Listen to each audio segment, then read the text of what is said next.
The Late Night Alternative with Iain Lee on Talk Radio. We have ways of making Star Wars, kings of the galaxy, fighting for you and I, fighting for me.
Like a woman. Just like a man. Oh, yeah. I lived in a house you once lived in Crispian Mills. Tapper Towers. I lived in Tapper Towers for a year. Lived in Tapper Towers. Tapper Towers. Many things, and exciting things happen in Tapper Towers. Got a cat when I lived in Tapper Towers. It was in Highgate, Hill Road. Watched the tragedy of 9/11 in Tapper Towers. So good and bad, happy and sad. 0344 499. What's the telephone number? 0344 499 1000. That was the bit that was missing. Is the telephone number? If you want to give us a call now. Everybody and anybody is welcome to this show. God damn it. Here's the thing. Here's the thing. So we go through the papers before the show to come. By the way, you are totally rocking the older air stewardess vibe tonight, and it looks great on you. You're totally rocking the dickhead vibe again. I don't think so. I've got a brand new hoodie and I've got a T-shirt that has the names of all 4 members of the Monkees on it. So I'm looking pretty cool. I think I'm looking pretty cool here. I'm the cool one. I'd be a great air stewardess. Apart from I don't like flying. I get very nauseous at takeoff and landing, and I don't like talking to people on aeroplanes. No. Apart from that, here's the thing: some airline staff, stewards and stewardesses, the cabin crew, of the refreshment replenishers of the air. No, I can I want 2 words that begin with A, so I can then go of the airwaves, the airways, the able assistants of the airways. Oh my God. The able assistants of the airwaves. Airways. The able assistants of the airways. Some of them are brilliant and are lovely and are great. Some of them are right mardy asses, aren't they? Well, sorry. I had one stewardess dropped a fork down the back of my chair when I wasn't looking. Oh, yeah. I only discovered it when I got up at the end. Well, I couldn't be the Princess and the Pea, could I? It could have been worse. They could have tried to reach down and pull it out from between. She could have said, "I'm really sorry, I've just dropped a fork down there." Instead, she let me sit on it. But good job she didn't go down there because, yes, a fork had been dropped, but I imagine quite a lot more had been dropped as well. God. Your guts. Ladies and gentlemen, this apparently is my best mate. That's like, we're not even 10 minutes in. I've had 2 zingers. I need to talk to you about the old best mate. Yeah, I know, because you've got Sadiq now, so good luck with that. Sadiq is now Sadiq is now my best friend. Yeah, and I've given him your address, so he's coming to stay forever. I've spoken to him 5 times today. Mm-hmm. He's also sent me some questions for his 6th form. Excuse me? Let's do it. Let's call Sadiq. I'd love it if he was busy. Sadiq won't be busy. Let's give Sadiq a little call. We'll call Sadiq. Stay there, Ed. We'll come to you in a minute. Because Sadiq has got some questions for his quiz night. And I thought we could help him with the questions for the quiz night. Right. So Sadiq, so those who don't know, Sadiq is a listener, and I gave him my phone number. Hey, Sadiq. You all right, Ian? Hey, man, how's it going? You all right? Yeah, I like a quiz. I like to do questions. I like that. You like a good quiz? OK, well, I'm sorry I couldn't talk to you for very long before. I mean, I had to get to work, and after 25 minutes, I felt the conversation had dried slightly. But got crumbs in my throat, Sadiq. Crumbs. Shall I go and get some proper water? Yes, please. Funny. Sorry? I'm a funny guy. I'm a funny guy. He's not. I am a very funny guy. And, Why do you hate me? So, Sadiq, what were the questions that you had? Give us the questions, and I tell you what, let's bring Ed into the conversation. Good evening, Ed. Evening, Ian. You forgot my name there for a second, Ed. Yes, I did. I apologise. That's all right, mate. No worries. Sadiq, so these are the questions from the quiz night. Is this right? Yeah. Okay. Question 1. Question 1. What do if you millionaire? I mean, what would you do if you had £1 million, I meant? That was a question in a quiz night? No, I just want to know how much you earn, that's all. I earn about £1 million a month. Serious? Serious. Ed, how much do you earn? Okay. Am I on about £70,000 I'll a send it year? to you, the question, and you can Okay, answer well, I earn it, £1 okay? million. All right. So Sadiq's going to ask us the question, Ed, and we're going to do our best to answer it, OK? Oh, that's fine. Thank you. Right. Away go, Sadiq. In which city is the Doggy's Palace? Is what? In which city is the Doggy's Palace? Hang on a minute. All of these questions you sent me were about Charlie and the Chocolate Factory. Yeah, so go on and give me those ones. I don't mind. OK, here's a question, Ed. What does Charlie do for a job after school? Oh, I don't believe I know that one, Ian. When they say after school, Sadiq, do they mean like when he's left school when he's an adult? Because he owns the chocolate factory then. Yeah, that's what I meant. In the film, it shows you that. That's the question. Well, OK, well, when he leaves school at the age of 18, Charlie is a chocolate factory owner. So that's the answer to that one. In real life, he's not that old. He's young. Yeah, in real life, he's an actor. So what job does Charlie do in real life? Is he's an actor? We've got that one. Next one. Newspaper. What is the name? Oh, I know this one. Kath will know this one. What is the name of... let's see if Ed knows it. Ed, what is the name of Charlie's favourite grandparent? Oh, my God. I know this one. Go on then, say the answer. Grandpa Joe. Yeah. Yes! Hang on, Sadiq, do you know the answers to this? Yeah, I'll give it to you because I feel like rolled on. Well, I thought we were helping you out with a quiz. No, he thought he was amusing you. He sent me some nice pictures of Laurel and Hardy, but, OK, well, I thought you were... No, well, I thought we were helping you out.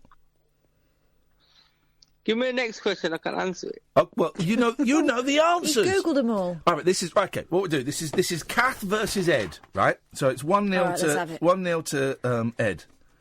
Yeah, right. Thank you. Yeah. You see how quickly he jumped on that point? Yeah, it's 1-0 to me. Enjoy it, Ed. Enjoy. All right, Catherine, your question. Who was the first to find a golden ticket? Ooh, the first to find a golden ticket. Augustus Gloop. Sadiq? I think she's wrong. I think it's Ruka Salt. The thing is, Sadiq, when you're doing a quiz... Go on, Ed. I think it was Augustus Gloop as well, yeah. Veruca Salt took her ages because her dad had all the factory workers on it. Her dad was Roy Kinnear. Yeah. You're off your bleeding nut wonker. I'm going to give that to you, Kath. It's 1-0. Thank you. OK, Ed. Do you know the answers to these, Sadiq, or not? Because this is going to be a tough old comp. I know some of them, but I don't know all of them. OK, Ed. How many Wonka bars did Charlie open before he found money in the street? I know. No, I'm hoping you do know. Don't, Sadiq, shush. I think it's 2. Sadiq, is he right? Hello, Sadiq? Yeah, he's right. It's 2. Well done. How did you know that, Ed? Well, I was, surprisingly, I was watching it with my kids the other day. Yeah. Yeah. Oh, here we go. Didn't he get one for his birthday and one off his granddad? Is that right? Okay, this is only meant to be like about 30 seconds, and it seems to be taking up the first hour of the show. So let's get a wriggle on. Right. Catherine, what is the name of Wonka's business rival? Slugworth. Sadiq? Sadiq? Hello? Sadiq? Slugworth. Okay, all right. I said Slugworth. Okay. Slugworth. Okay. He keeps saying it now. Stop saying Slugworth. Slugworth. Okay, well, that's all the questions we've got. Who's the winner?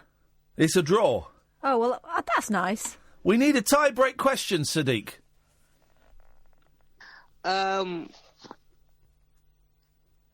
got one. Wait. Here we go. Okay, so it's fingers on the buzzers. Ed, have you got your finger on your buzzer? Let's hear your buzzer. Childhood. Hang on, Sadiq. My buzzer noise is...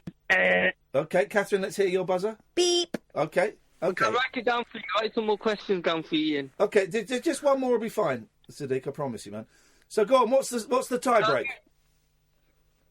No, I said I'll give you some more questions, don't we? I'll send you some more, don't we? That'll be brilliant. Thank you, man. Okay, so give us the tie-break. He's gone. He's hung up. This is the tensest tiebreaker. Let's call him back. This is the tensest tiebreaker I've ever been involved in. And I hosted a pilot version of You Don't Know Jack. What is it, Ian? Sadiq, what is it? Sadiq, we need one question and we need it now. Okay. Who wrote the Thornbirds? What? Who wrote the Thornbirds? Oh, God, I don't know, but I know who's in it. It's not Richard Clayderman. No, it wasn't. Ed? Come off Twitter. Oh. Come off Twitter, Catherine. I'm not on it. I mean, Colleen McCulloch, I think it is. Colleen McCulloch. Are you Googling? No, he's not Googling. Of course he bloody is. He's just used his memory. No. He's like, you calling No. Ed a cheat? You call my mate Ed a cheat? Yeah. How dare you call me a cheat, Catherine? Like this, cheat. No, Catherine, don't. Sadiq, can you give us the answer, please? Number 7 is... Number 7 is Colgan. Yeah, you got it right, Ed. No, you didn't. Yay! Well done, That Ed. didn't sound anything like Great it. competition, Sadiq. Thanks, man. Thank you. Ed, what did you call him for, mate? Hello? Sorry, Ian? Yes, hello. You should be after that last 15 minutes. What did what did you call him for, Ed? I didn't call him.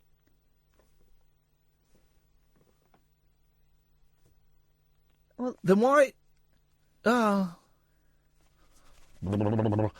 why am I talking to you? Oh, I called in just to see how... This is the level of intelligence that we have to deal with on this show. Why did you call me on the phone 15 minutes? Why did you call in? Sorry, I didn't. What are you on for? I couldn't hear you properly. That was the most half-hearted attempt at gaslighting I have ever heard. Edward, no. Why did we know you called in, Ed? We got the stats. It's all logged on a computer. Why did you call in? Well, first of all, Ian, I just wanted to see how you was. I'm very well. Thank you. Good. And as you know, I like watching Good Morning Britain in the morning. Yeah. You know, before work. And I just wanted to know, why haven't you been on there in a few months? Because my moment in the spotlight has worn off. I've got 2 dates at the end of November, but I was talking about this on Twitch today. I did quite a pointed thing about my relationship with celebrity, and I'm a celebrity in particular. And my moment in the spotlight has ended, Ed. It's in a week's time, a load of new people will take that spotlight, and so that's why they'll have some other muppet filling in on Good Morning Britain. I'm done. I'm finished. They got rid of me. I'm old news. I'm yesterday's papers. Come on, man. You're not yesterday's papers. You tell the producers of Good Morning Britain that. Right, you give me their number and have a few words. Why don't you tell them when you see them in about 3 weeks? I think I'll keep stum if you don't mind. Thank you, Ed. 0344 499 1000. I had someone today saying, I'm not going to fund your show. It'll cost me a fortune. Right, it's probably free for most packages.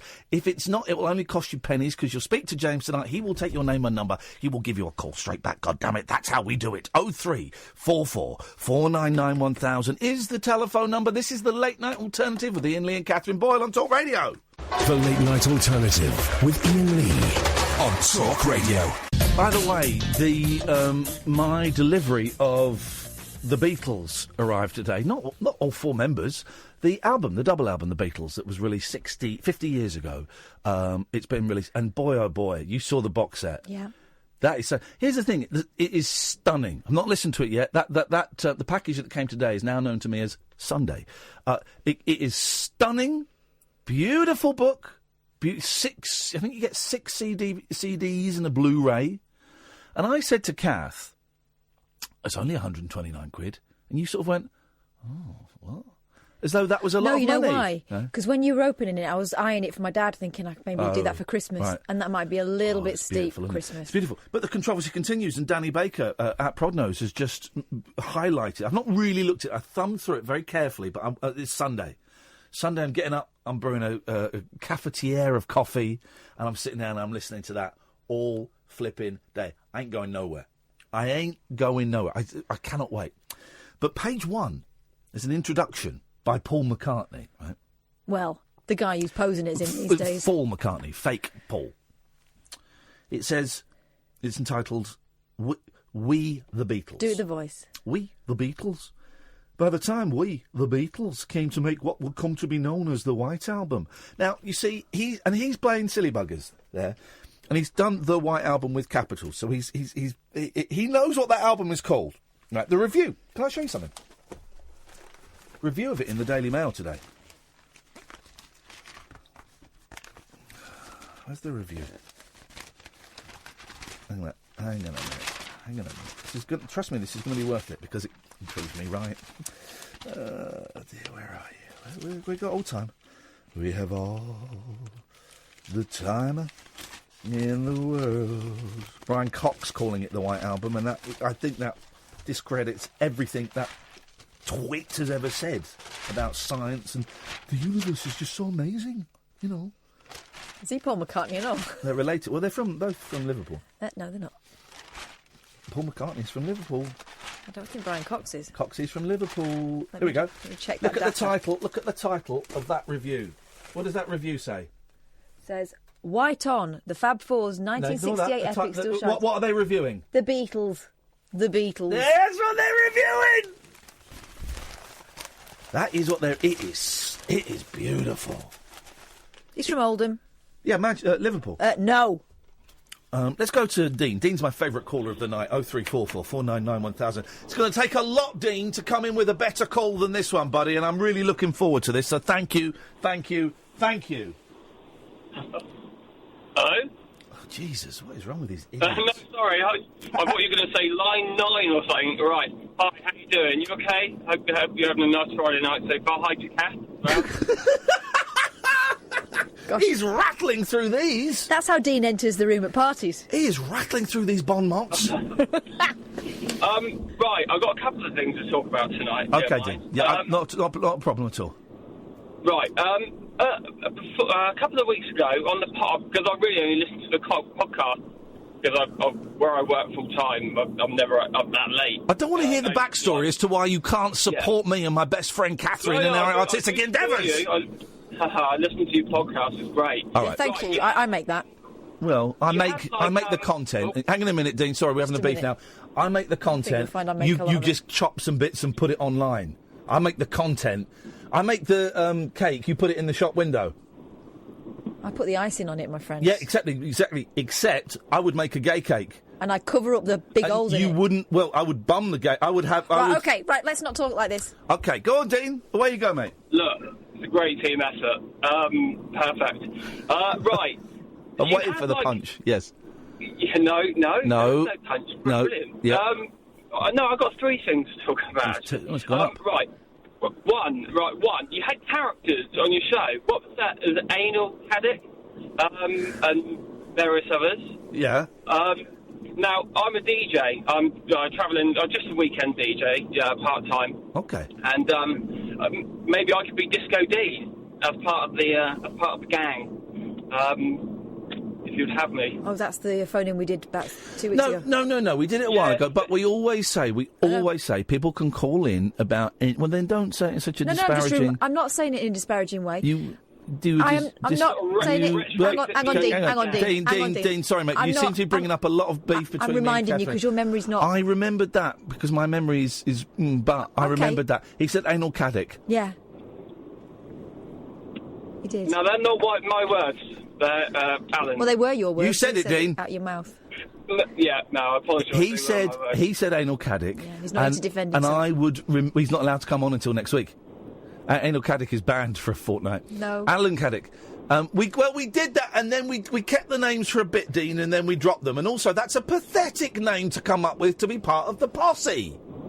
About being a DJ. Well, at work, my nickname's Disco. I mean, I'm a decorator by trade, but then I'm a DJ at the weekend, so they call me Disco. So I thought that was really good, you know. Yep. Disco D. What's the song that's guaranteed to get everybody up off their chairs and shaking their fangs? Look, I have a few sort of classics that I normally play. I mean, Be Faithful by Fat Man Scoop works every week. Robin S. Show Me Love works every week. You know, you've got your sort of the tunes you know are going to work. What was What was the first one you said? Dig a Pony by Fat Man Scoop. No. Be Faithful, Fat Man Scoop. No such band. There is. Fat Man Scoop. Yeah. Who's gone, Kath? You sing it. Well, I remember Fat Man Scoop. He was a great big. If you've got a $100 bill, put your hands up. Yeah. Yeah, a voice like this. I'm being trolled. I'm being trolled here. I'm being trolled, and I'm not buying it. It's like a muffet of tea. It's a made-up thing. I'm not having it. I'm not getting involved. No, I've met the guy. He's a really good guy. Go on, next one, next point. Right, Do you play this one? Do you play this one? Yeah. Do you play this one? Have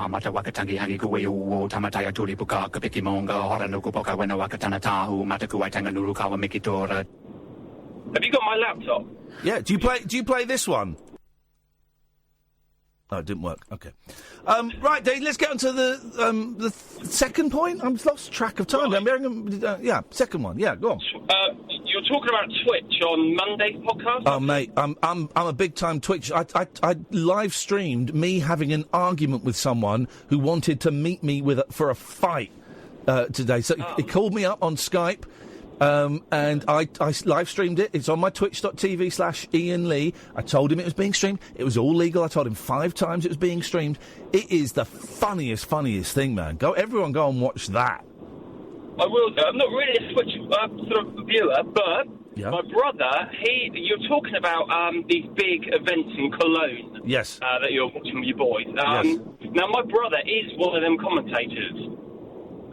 He streamed on Twitch. Now he's quit his day job. That's his job. Wow. He streams on Twitch. He travels around Europe commentating, but he sort of race cars, not the shooting games. I was just wondering if you wanted to sort of speak to him, if you needed any advice on Twitch. Can he get my viewing figures up? That's what I need. It's all about numbers. It's not about content or quality. I want numbers. Look, he has a good 3,000 people watching him most days. I get 32 tops. Really? I thought you'd have about 300. I need those stats. I need to be averaging 75 viewers a shot if I'm going to become a partner. A partner? No, I just thought that you would want to speak to him for general knowledge on Twitch. If you wanted to know any inside and outs, or no, not partners with your brother. He means partners with Next point, Dean. Next point. Right, the last point. Okay, I think a lot of people are going to want to know this. Yeah. When you flew to Australia, I was a celebrity last year. Did people recognise you on the plane? Did they sort of twig that you were going in the jungle like stewardesses of the aircraft? That's a really good. It's a really good question. You get treated like royalty. You get a cab to take you to the airport. You get met at the airport. You get straight through customs and security. You go straight to the front of the queue. You have a go. I got to get this, Dean. I was one of those people that gets to sit on a buggy that gets driven through the airport. That was me. And you have an assistant. You have an assistant that comes with you and takes you there, and he says, "You stay there, and I will come back and get you." But when you have to go to the flight to do all that, did I get recognised? I think a couple of people did. Not on the air stewardesses, because they were like Air Malaysia or Singapore Air or something, so they wouldn't have a clue who or what or why. But I think there were a couple of people that looked at the timing and looked at me and went, "Oh, right, okay." So, yes, a couple. Oh, right. See, I've always wondered that. I mean, yeah. And when you got to Australia, you whisked to the hotel? Was you straight away? No one seen you? Or how did it work? There was no... I came in at a funny time. You went to a different airport, didn't you? I went to a different airport. I was taken to a different airport to everyone, and I was being prepped on, I had 2 massive security men who'd looked after Taylor Swift and Beyonce, looking after me, and I was told that to be ready for paparazzi and stuff, and I went out, there was no one there, and as soon as I sat in the car, my chaperone said, "OK, well, I'm going to need your phone and laptop now," and that was the last I saw them for 5 weeks, so... 5 weeks? Yeah, they take you... Even though I didn't go into the jungle for, 10 days after I got there, they wouldn't let me have a phone or a laptop or a computer, and they disconnected the phones in my hotel room and all of that nonsense. Did you get to go out and have a couple of drinks? No. Stuck in the... Well, I was stuck in the hotel. They wouldn't let me leave. Oh, really? But then, it was boring. But then they paid me tens of thousands of pounds, and I read some books, and I did well. Dean, thank you very much, man. Nice to talk to you. We love our podcast listeners. This is the Late Night Alternative on Talk Radio. The Late Night Alternative with Iain Lee on Talk Radio. So we talked, Dave and Andrew, stay there, I'll come to you in a second. A lot of calls trickling in. I like a trickle. Good. I'm good with that. 0344 499 1000 is the phone number. So we talked the other day about thermos flasks and how if you put soup in them, you are a sexual deviant. You might as well fill it with a marigold glove and hump it like a homemade fleshlight. Guilty as charged. Really? Mm-hmm. I love a bit of minestrone in it. Oh, the soup. Well, now I'm caught in like a horrific Twitter conversation between a guy called David Wright and his friend Mark, and this is disgusting, right? David is suggesting that his friend Mark would bring him for lunch a flask filled with hot-baked beans. Oh. Hot-baked beans in a flask. I kind of like that. But then I imagine him pouring it out into a cup, putting it down, putting that little inner lid on, screwing that on, and then supping a cup of baked beans. You get a spoon, wouldn't you? That is dirty. David Wright and Mark, FTO bloke, you're being reported to Twitter for hideous, hideous crimes. Good evening, Andrew. Hello, Ian. Hello, Andrew. This is Brian Harrington. Who? Blake Carrington? Brian. Okay. So Catherine's... Whatever you were saying about me and Pete Price. Yes. Okay. What's he... Brian? I can't understand... He's going to do a voice. Do it so I can understand the words. No. Whatever you were saying about me and Pete Price. What? Have I missed No. something? I'm just going to speak... Let me speak to Catherine.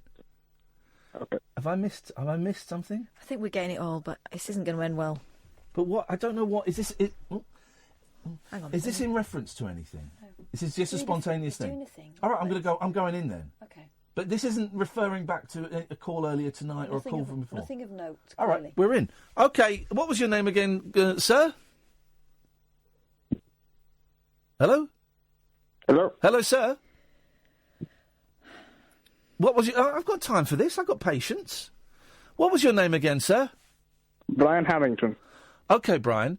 And what's your complaint again, Mr. Harrington? You've been saying stuff. I've been saying a lot of stuff, yeah. Yeah. Yeah? So what are you going to do about it? Oh, Ian Lee. Yes, Brian Harrington? Do you know who you're dealing with? Yeah, Brian Harrington. Your voice is changing again. It goes from... No, shut up. It No, goes... let you speak, Catherine. No. No, if you're going to play... No. If you're going to... No one lets you speak. Okay, I'm control. If you're going to play nice, you've got to be nice to my friend. If you want to play, you've got to be nice to my friend, okay? Right? Go. You've been saying stuff about me and Pete Price. Yes, I've been saying lots of stuff about you. Have you been calling Pete Price a lizard? No, I was saying Pete Price is funnier than you. Pete Price is funny. Well, Pete Price, my friend. No. You go from posh to South African to Nigerian. I'm struggling to... I think that's a bit racist. I think, no. No, saying country in the name of countries... No. OK, well, thanks for your call. You're a bit of... There we go. Saying the name of countries isn't racist. No. I know that. I would give that effort... I'd give it 5 out of 10, Catherine. 3. OK, so that's a score of... It's 8. I might have done 4, but it's just rude as well. Well, yeah. The rudeness certainly soured it slightly for me, but definitely thank you for that. It's appreciated. Let's try Dave. Good evening, Dave. Hi, Ian. Hi, Catherine. Hiya. I want to talk about this game that was been going on for about a fortnight. Yeah. I've been seeing it on the news and that. People can't get the kids out of the bedrooms. Here's another one. We've got another one. Are we going to get any proper calls this evening? Are we going to get any real calls this evening? This is a real call. I think it should be banned in the UK, to be honest. Right. No, you don't. I do, I think, because I've seen that many things online this morning and reviews that their kids have been getting a lot angrier. No, you don't. I do. You don't. Ian, I do. Dave, you don't. Are you calling me a liar? Yeah, calling you a liar. Well, mate, I don't think you should be calling me a liar. Well, I'm calling you a liar because you're lying. Well, I'm sure you've lied before, and I'm not even lying. Right. First of all, yes, I have lied before. Secondly, yes, you are lying. You are even lying. Why do you think I'm lying? Because you don't think Fortnite should be banned. I do. I think the game. I think it should not be played by. Oh, but so hang on. So now you're saying it shouldn't be banned, but people just shouldn't play it. I think people shouldn't play it like Saturday night, around about 9 o'clock, 10 o'clock. Me and the Mayor of Uxbridge, Scott Balcony himself, will be streaming Fortnite live from twitch.tv/Iain Lee. That's happening because he's got good internet. I will not be watching that because I'm going to protest against Fortnite. Okay, well you could watch it as a protest.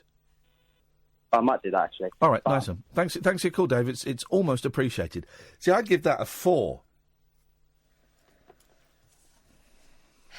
I don't want to encourage. You've got to give it a score. All right, I'm going to do 4 just because there wasn't rudeness. But again, I mean, just pick a voice and stick to it. So that's 8. So they both, Andrew and Dave, have scored 8. Yeah.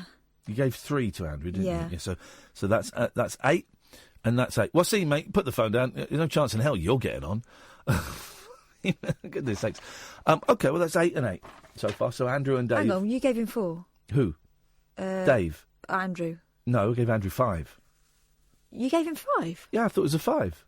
Really? Yeah, I thought it was a 5. God. 5's still a lousy score. 5's a terrible score. If I was hitting anything below a 7, I'd think, I go to bed early.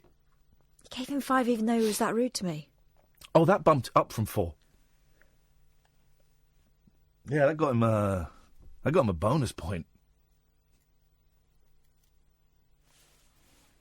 Okay, you do what you think's right. Could you stop bashing your ring on the microphone, please? Bash your ring on it. This is Talk Radio. The wild man of late night radio. The Late Night Alternative with Iain Lee on Talk Radio. We have ways of making you talk.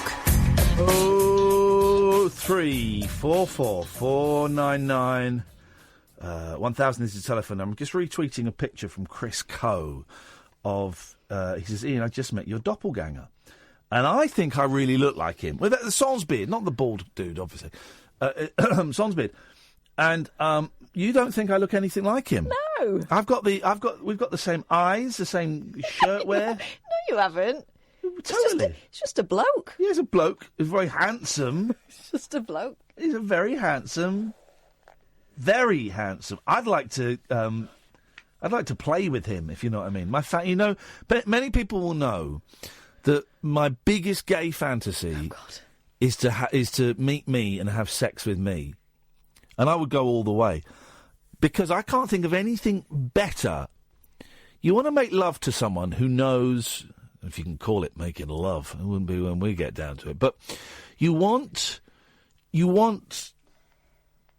a lover who knows you inside and out, who knows you intimately, who knows what makes you soar and whistle and sing. And I know that about me. Do you mean soar as in S-O-R-E? Could be soar as in clouds, or soar as in soar. Soar as in, let's get some Savlon and rub it on that, you naughty boy. And while that heals, let's work on another nipple. That's what I want.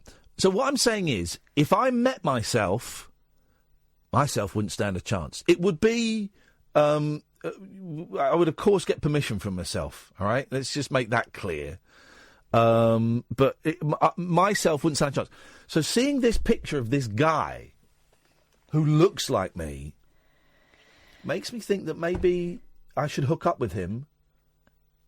Yeah, except he doesn't look like you. Well, okay. Well, if anyone out there looks like me and wants to have sex with me, men only, 0344 499 1000. Careful what you wish for. Clip that video, send it round, make it viral, and you watch me go. You watch me go for it. I'm not pimping you out to yourself. I'm speechless at that. That you would not help a recently divorced friend find true intimacy and love with himself. Shame on you. I wouldn't wish yourself on yourself, to be honest. I want myself pinning myself down. Well, I want to be a little bit scared but excited. Like, which one's you though? 85% excited and like 15% scared. Which one's you though? Both. How do you know? Go in and out. Oh my God. Switch like that. No, I would be underneath me. Would I be on top? It's a really interesting philosophical question. Anyway, basically, if I'm listening to this or watching this, could I get in touch with me because I want to make love to me? Thanks, Ian. I mean, God. There's tonight's video. I'm not putting that out. Put that video out! No. Put that video out. I said, put that video out. Put that video out. I said, put that video out. Here's tonight's question. When have you watched TV and gone, oh, we've got one of those? I'll give you an example. I remember my mum watching EastEnders years ago when it was Den and Angie in the kitchen of the Queen Vic upstairs, and my mum went, oh, we've got them tea towels. So who on TV has got what you've got, or your mum's got? 0344 499 1000. I've got one of them.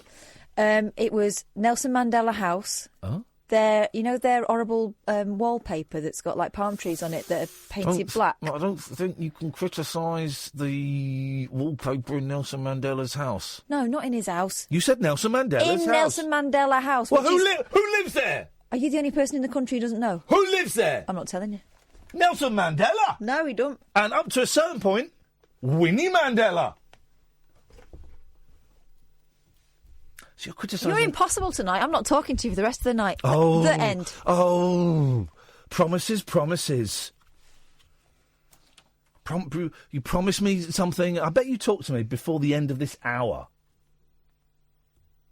I bet you do.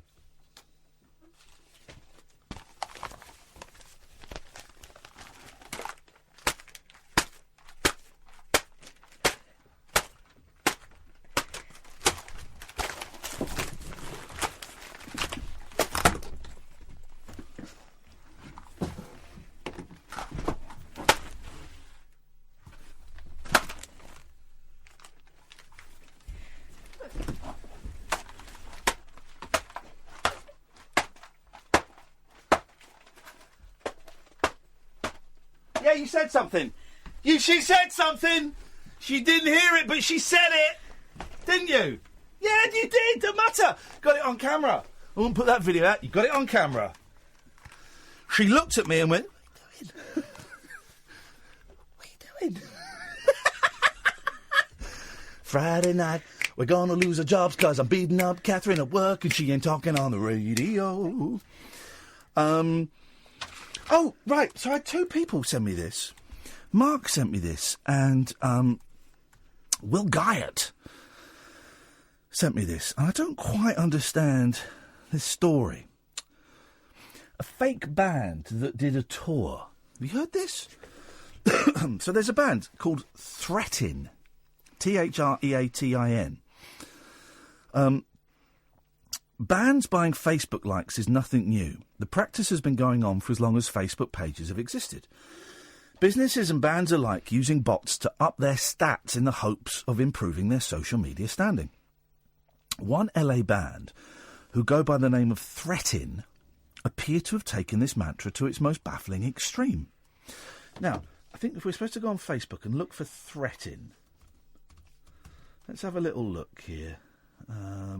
Pages. I can't find it now. Can't find it. That's not them. That's not them. Twitter users pointed out yesterday that Threatin's seemingly well-sold UK tour wasn't all it seemed. Sharing a Facebook post that referenced a Threatin show at Bristol's The Exchange, the story unfolds thus. We were expecting it to be a busy night because the promoter had supposedly sold 180 tickets. But all was not as it seemed. Upon arriving at the venue, the poster explains, it seems only the support band's guest list had turned up to the show. After a brief altercation which involved the venue demanding the money for the venue hire and staff costs before the show could go on, Threatin eventually got up on stage and played to literally 0 people. Apart from the tour manager and a couple of guys from one of the support bands because they felt bad for the guy. So far, so odd, but perhaps no odder than a desperate midlife crisis-wielding dad with his eyes on karaoke up in grandeur. What really makes this weird is that it wasn't an isolated incident. As the Underworld in Camden, London posted on Threatin's Facebook page, what happened to the 291 advance ticket sales your agent said you'd sold? 3 people turned up. Please don't lie about ticket sales and don't contact us again for a show. Dig a little deeper, and there are yet more oddities. There are live videos online where the crowd are completely obscured. There are more where the other members of Threatin are nowhere to be seen.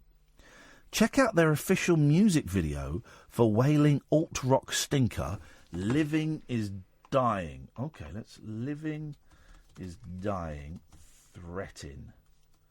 It's tin with an I. Threatin. Here we go.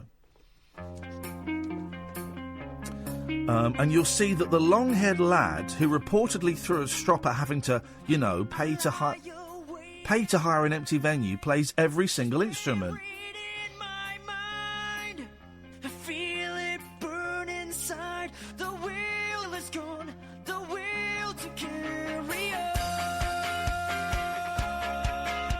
Yeah, not a bad song actually.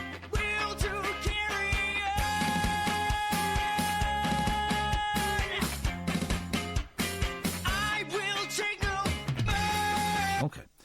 So it's all a big fat fib then, the story continues. The Facebook figures are false, the ticket sales are false, even the YouTube comments pertaining to be from the women who want to lick the sweat off Mr. Threatin's body seem to be from bot accounts. Of course there's a darker side to this. Assuming these ticket sales really were completely falsified, a number of small venues in the UK have just lost a night's worth of income. After the story of Threatin's big dupe in The Enemy, we were contacted by Billy Bingham, singer from Ghost of Machines, who supported Threatin at the Bristol Exchange. We asked a few questions of one of the victims of this hoax. When did you realise there was something weird going on?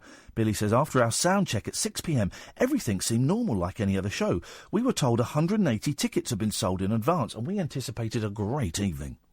Just before we were about to go on stage, around 8:45, only a handful of people through the door, I was told to postpone as the owner of the Exchange had pulled aside Threatin's tour manager to explain why no one had entered the venue with advance tickets. It turned out the promoter had lied about ticket sales, and all of the confirmed attendees on Facebook were fake accounts based in Brazil. Threatin was asked to cover the venue costs or the show would be cancelled. Anyway, this is the guy that stayed around to watch him on his end. Two people have sent me that, which is why normally I wouldn't. But Will sent it to me, and then Mark, who's a good lad, sent it to me. And it's just got me in this world of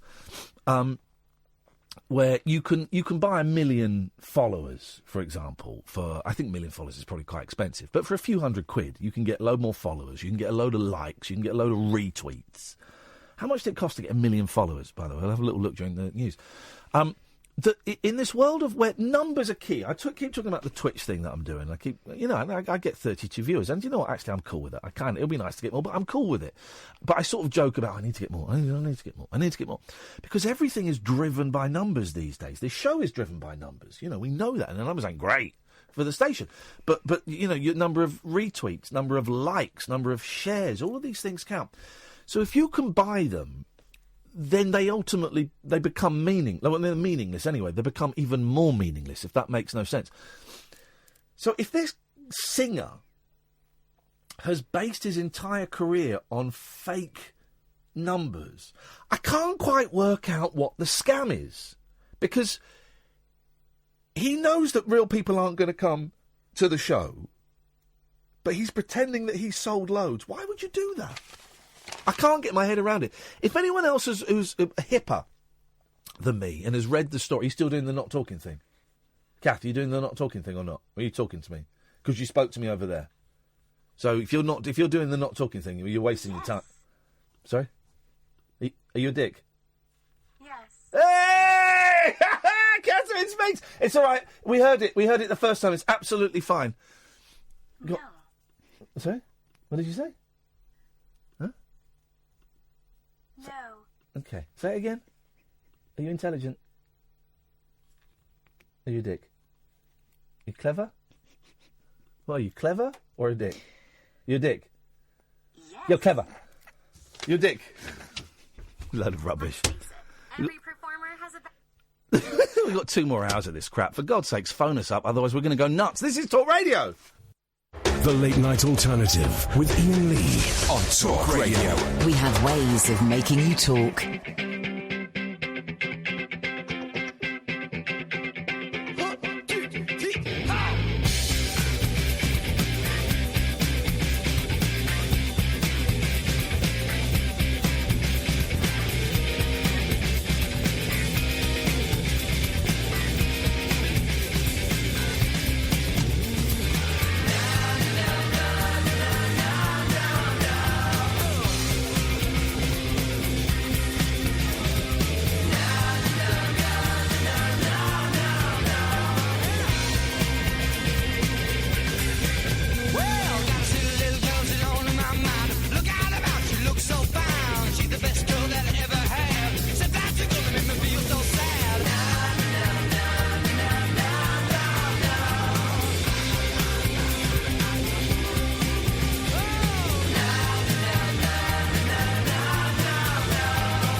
Oh, 0344 499 1000 is the telephone number if you want to give us a call. The Late Night Alternative, Iain Lee. You about to sneeze, Catherine Boyle? Yeah.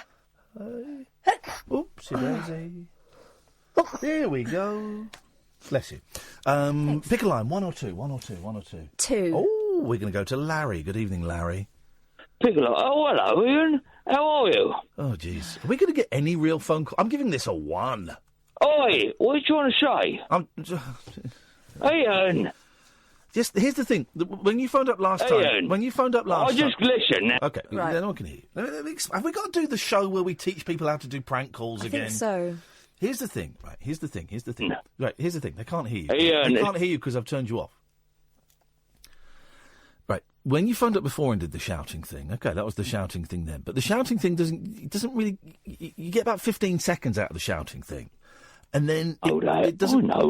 Right, no one can hear you. No one can hear you. You're not even on. It's not even because I'm talking over you. You're not even on air. You've been put onto a line that's not on air. Now listen, I will let you come on, and I will let you do your little piece. Okay, I'll let you do it, but you just can't shout. Okay, just don't shout. Oh mate, I'm so sorry. Okay, well, you go. Let's hear it. Here we go, ladies and gentlemen. Here we go.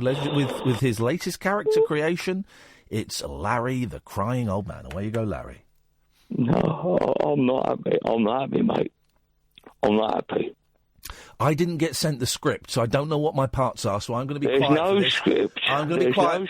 I'm going to be quiet for this bit. You carry on and you do your bit. I'm going to stick out. You do your little monologue, and then when you're done, we'll move on. Thank you. Away you go. Ladies and gentlemen, please welcome the first prank caller of this hour. It's Larry. Away you go. Okay, all I can say is I'm very disappointed in you, Iain. I've been a fan of you a long time.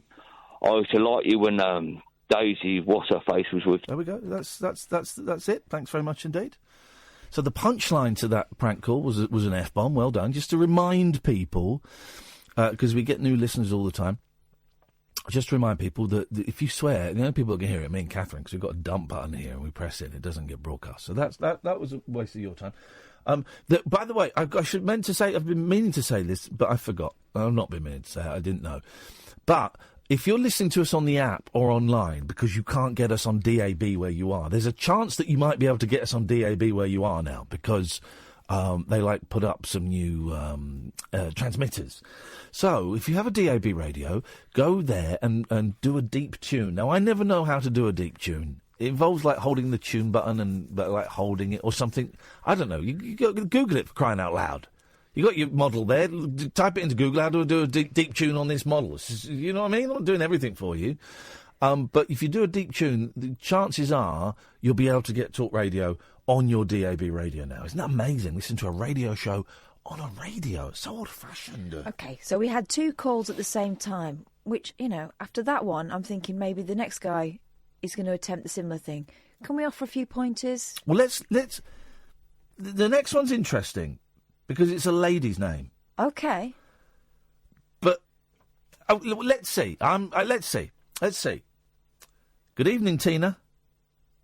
Hi, Ian. I am a lady. It's a real lady, ladies and gentlemen. It's a real. It's questionable. And the reason that here's the thing. Here's the beautiful thing. It's the reason that we know that you are a real lady is because a picture of my fufu arrived in the post earlier on today. And we verified it. We had a panel of experts verifying it. And also, as you've won. I have a vibrator. That's what you've won. So, congratulaziano. Why do you hate me? Can anyone else hear that? Anyway, Tina, it sounds like the girls are having a fun night in on the old Lambruscos. That's my daughter. That's right. How old is your daughter? 25. Oh, so I think you were saying 9. So, yeah. All right, girl, shut up, talk to your mum. She needs a little bit of mum time. Even mums have got feelings. Exactly. Even mums have needs. I have got needs. Well, you've come to the right place. I don't know if you heard last night. We turned this show into a very hot, sexy dating show, and people were rutting like nobody's business. Yeah, well, I'm not. Yet. And we know why you're not. I have a vibrator. Oh, stop showing off. Stop showing off. I'm so embarrassed. It's so terrible. Right, Tina, what have you got for us tonight? It's nice to talk to you. Well, I know that you like charity shops. I love a good charity shop, yes. Right, well, I live in Stoneton Church, right, and my husband's birthday tomorrow, and I want to buy him a present. Hang on a minute. It's your husband's birthday in 50 minutes, and you're talking about possibly buying him a present now? Well, yeah, but I want to get it in a charity shop. You must love him so much. Well, obviously. Yes, okay. And I don't know where to go for the best charity shops. What? Around Buckinghamshire. Yeah. I don't know if you've got any ideas of where I can go. Well, I don't know. Some areas go. Here's the trick: you go somewhere where it's quite posh. So find a posh little village or small town, and you go there. That's where you get the best stuff. Yeah, but I went to Beaconsfield, and you pay triple the price there. Do you really in Beaconsfield? Yeah, it's very posh. I haven't been to Beaconsfield for years, and I drive through Beaconsfield almost every day, but I've not been there as a punter for years and years and years. Well, okay, you sound quite common, so I'm guessing... you're not saying no. So no, I'm the one from last week. My husband is a sexual deviant. Called Iain. Oh, he's the guy that can't spell his name properly. One-eyed Iain. Oh, I hate that guy.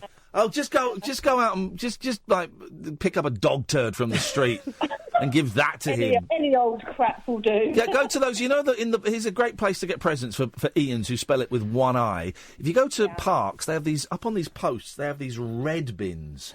If you open the red bin, put your hand in, take out something from there. That'll do well enough for that loser. Oh, look, he's really upset now. Oh, why are you? How drunk are all of you? Oh, we're not drunk. We're just like this normally. Shut up, for goodness sake. What's it like? Right, here's a serious question, because this will never happen to me, I hope. Otherwise, things have gone terribly wrong. What's it like getting drunk with your kids? That must be weird, mustn't it? Actually, no. No, we get on really well. They both sound so pissed. Okay. I know. But so the first time, obviously you do it quite a lot, possibly on a daily occurrence here. But the first time you did it, right, and you realised that you were steaming, and then you got your girl there, and she was probably, about 13, 14, and you realised... You realised, I was being generous then as well, you realised that she was steaming. Did part of your brain go, I'm being a terrible mum? Or did it then go, F it. Let's have another one. Let's go for it. Well, there's been a few times. There was one night when a taxi pulled up outside. Yeah. Oh yes! I heard some noise outside, so I looked out the window and she was just collapsed on the floor. Yeah. Otherwise... Obviously, I went down and fetched her in, put her into bed. Fetched her in?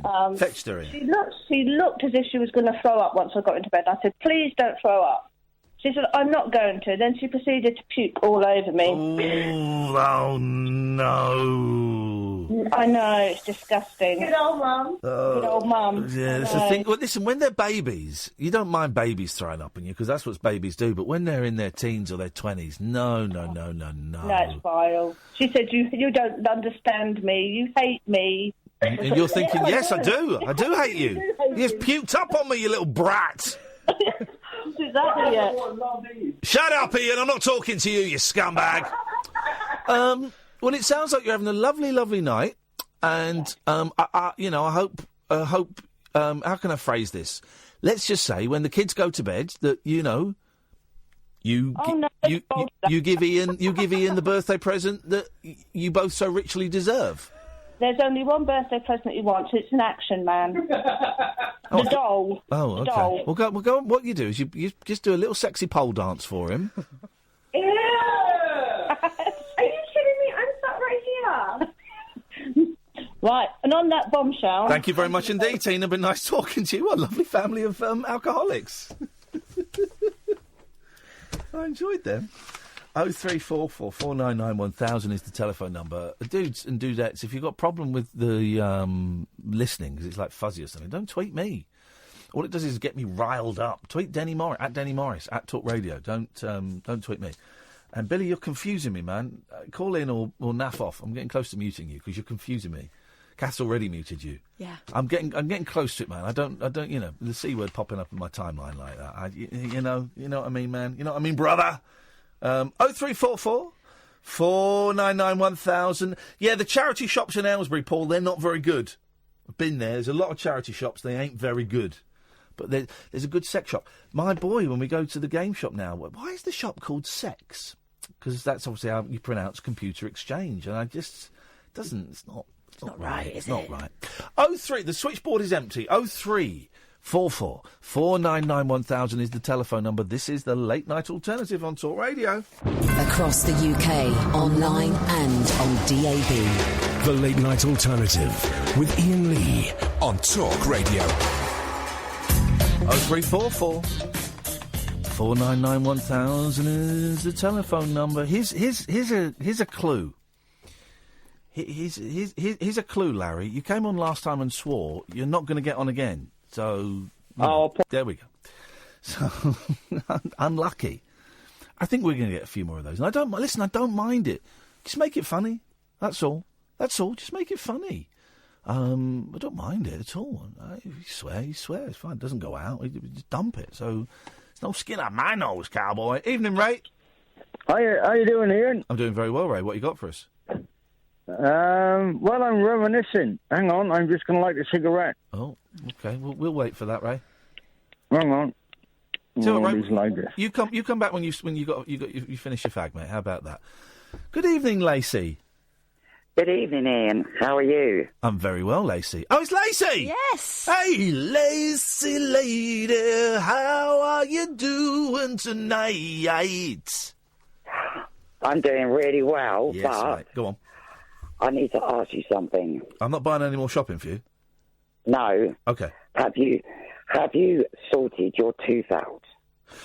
Yes. Well, this is it. I had terrible toothache for about a couple of weeks, and so I've just moved, and so I had to go and register with a new dentist because my old one was being snobby. So I registered with a new dentist. I got an appointment. I think it's next Tuesday. But in the meantime, Lacey, I thought, right, I need to start taking care of myself. I haven't been taking care of myself physically, mentally, or spiritually for the last couple of years. So one practical thing I can do is I can buy a nice, decent, mid-priced electric toothbrush, right? Because I've been using a manual.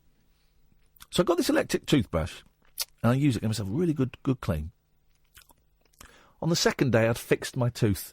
The pain had gone. I suspect it was a gum infection that I'd picked up as opposed to a hole in the tooth. I fixed it. I'm still going to go to the dentist next week because that's the kind of guy I am. But my teeth are fine. Here's the thing, guys. If you've got painful teeth, maybe you're not brushing properly, get this electric toothbrush. Could be like 25 quid, 30 quid, something like that, right? Use it. Gets in all the places that a normal toothbrush can't reach. But I just held it on the painful teeth for a long time. Good old clean out. Bishy, bashy, boshy, Lacey, I'm fixed. I've got one of them. My teeth are really close together, so if I don't use a proper toothbrush... Time out. Well, can I just say... Hang on, Lacey, I'm timing you. Everyone's timed out. Right. Because Kath has said something remarkable there. Well, I'd like to investigate. Go on. Aren't everyone's teeth really close together? No, but I've got a lot of, overlapping and stuff, so it's hard to get in between. You know, when people talk so about... have I. Everyone's timed out. Because Kath has said something remarkable there.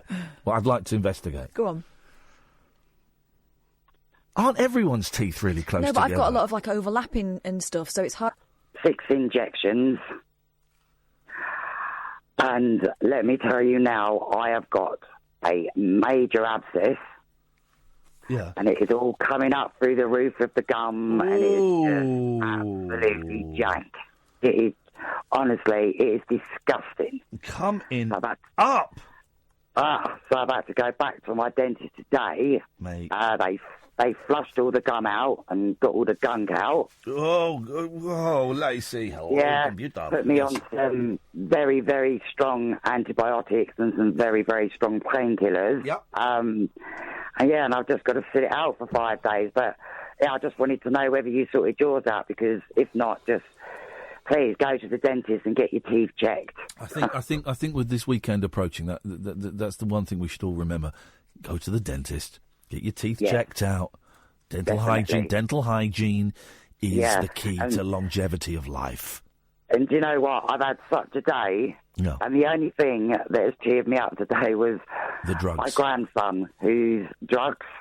Yeah, that as well. Yes, good girl. My grandson, he's 20 months old, and today he was playing on the floor with his granddad, pretending to be an elephant. There you go, you see? That's what it's all about.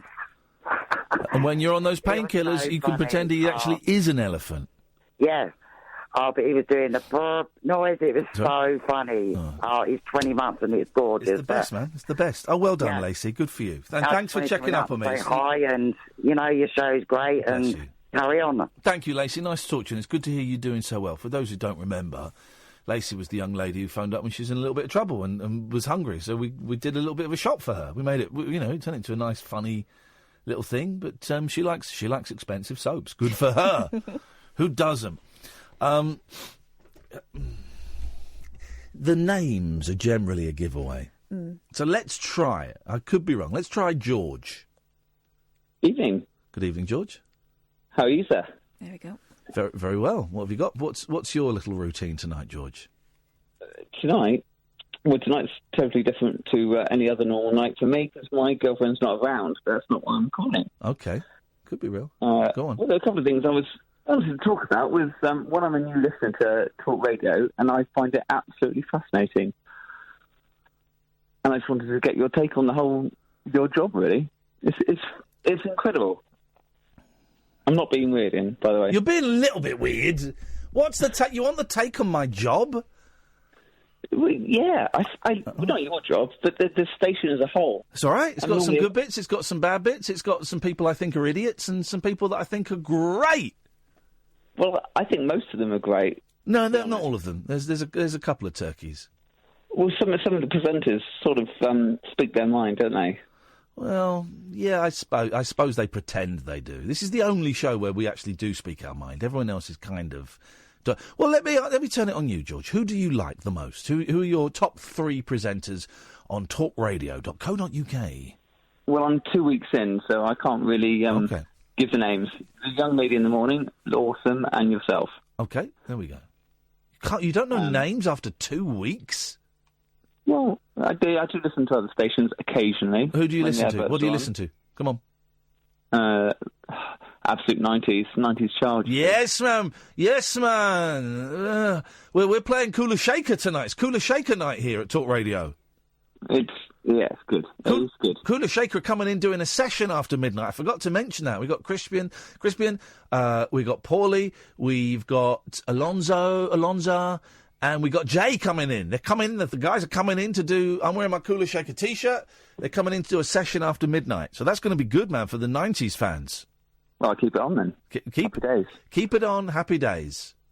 But I just find it really interesting because you've got some really sensible people that phone in, some interesting people, and some dull people. And is that me? No, I'm not saying that. No, I'm not saying that at all. not yet. Not yet. Well. It's a fascinating format for a radio station. People sit and talk, and other people phone in and talk with them. Yeah. It's genius. Oh, come on! Like, you're telling me you've never listened. You're telling me you've never listened to LBC. Never. I'm a West Country boy. Right. So we don't necessarily agree with what goes on up there. Okay. Thanks for your call. Let's try James. Good evening, James. You are the... There we go. So.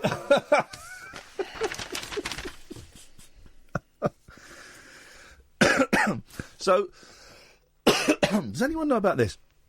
I like the Deadpool movies. We went and saw Deadpool 2. I prefer Deadpool 1. Haven't seen it, but I thought Deadpool 2 was a lot of fun. That's good, isn't it? They're good films. Very sweary.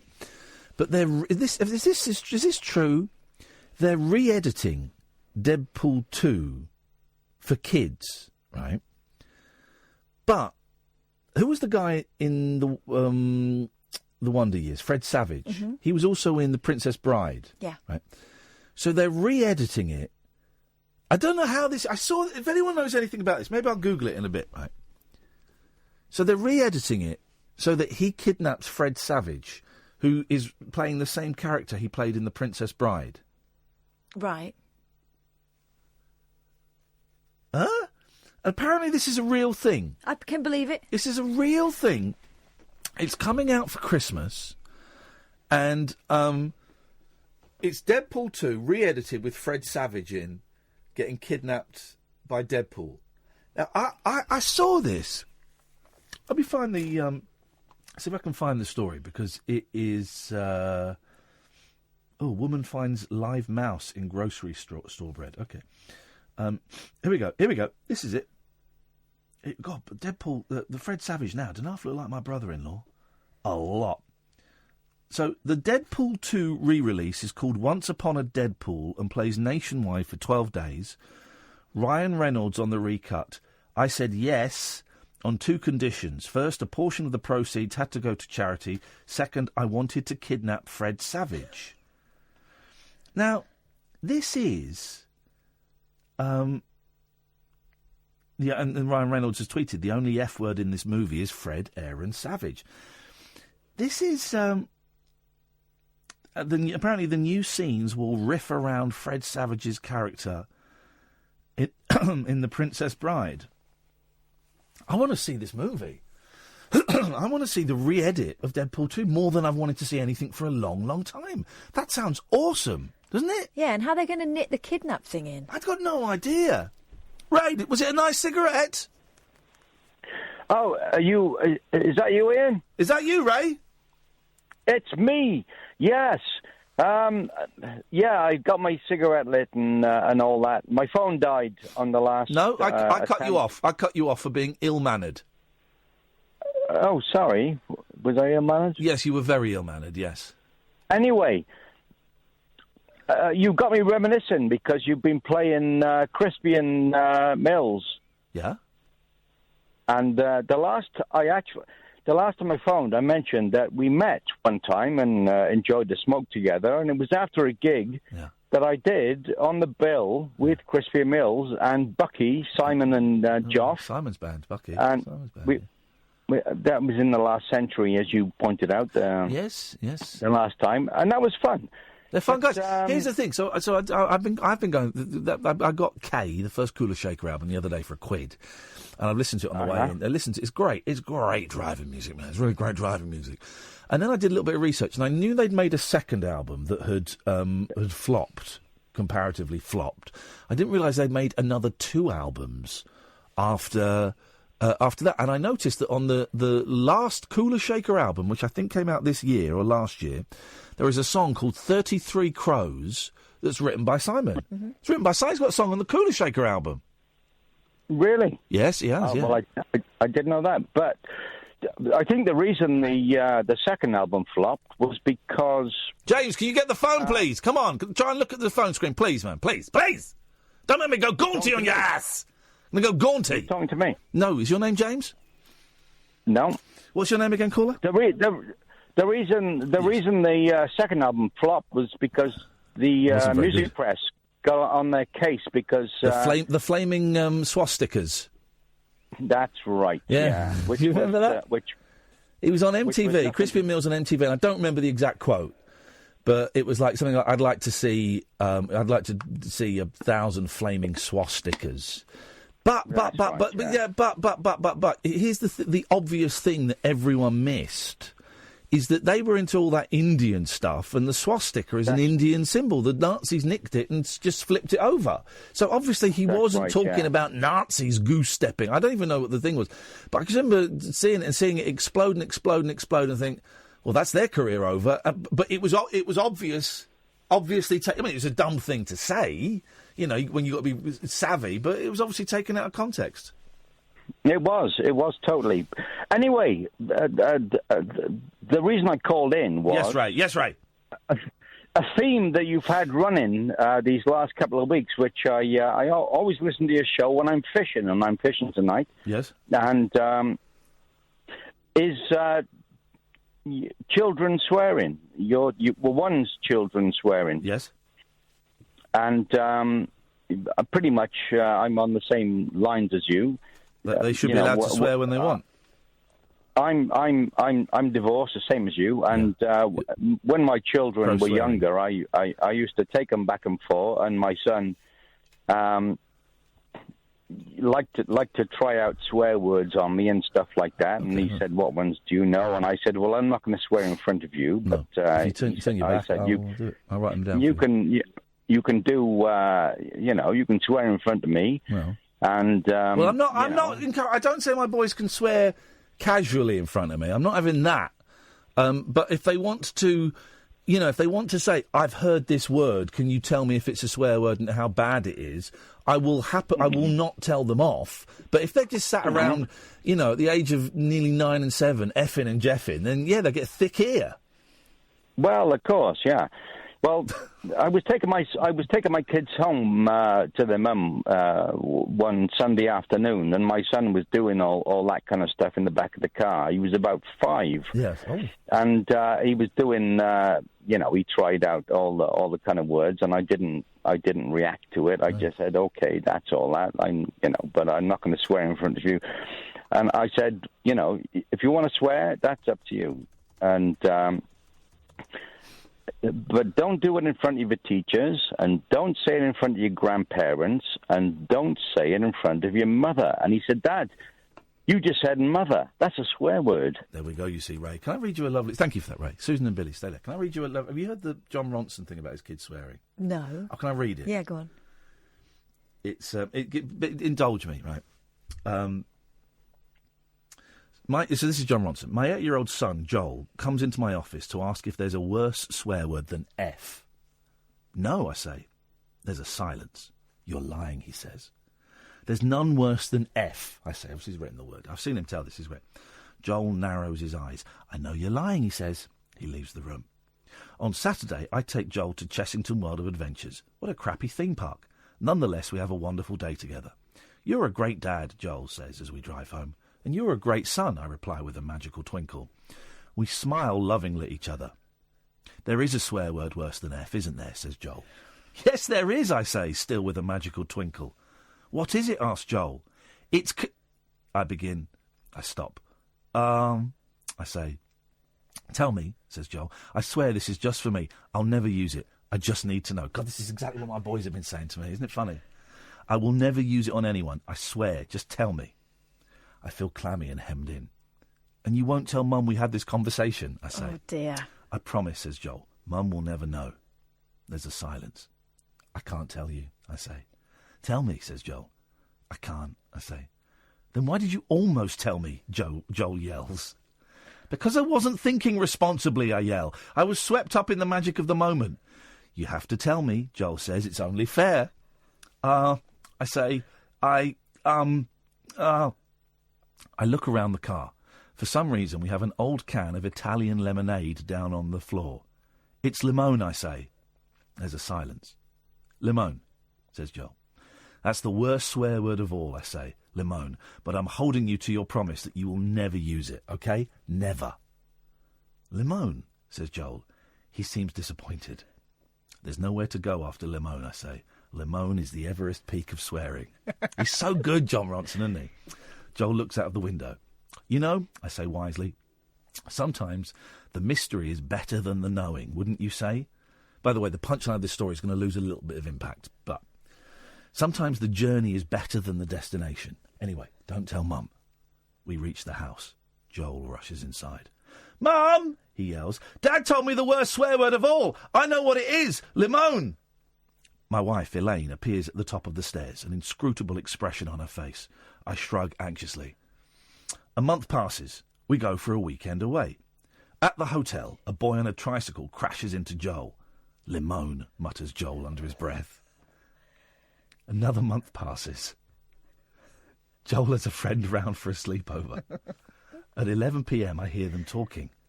They're saying, Limone, in awed whispers. I feel terrible about this, I say to Elaine. I've tricked my own son. I'm going to tell him that limone isn't a swear word and is in fact the Italian word for lemon. I pause. I'm going to tell him the actual worst swear word in the world. You are not, says Elaine. I'd rather he was foul-mouthed and accurate than see him like this, I say. All because of my stupid slip of the tongue in the car on the way back from Chessington World of Adventures. You are not going to tell Joel the worst swear word in the world, Elaine yells. And so I don't. Today, Joel comes into my office. Hi, he says. Hi, I say. There's a silence.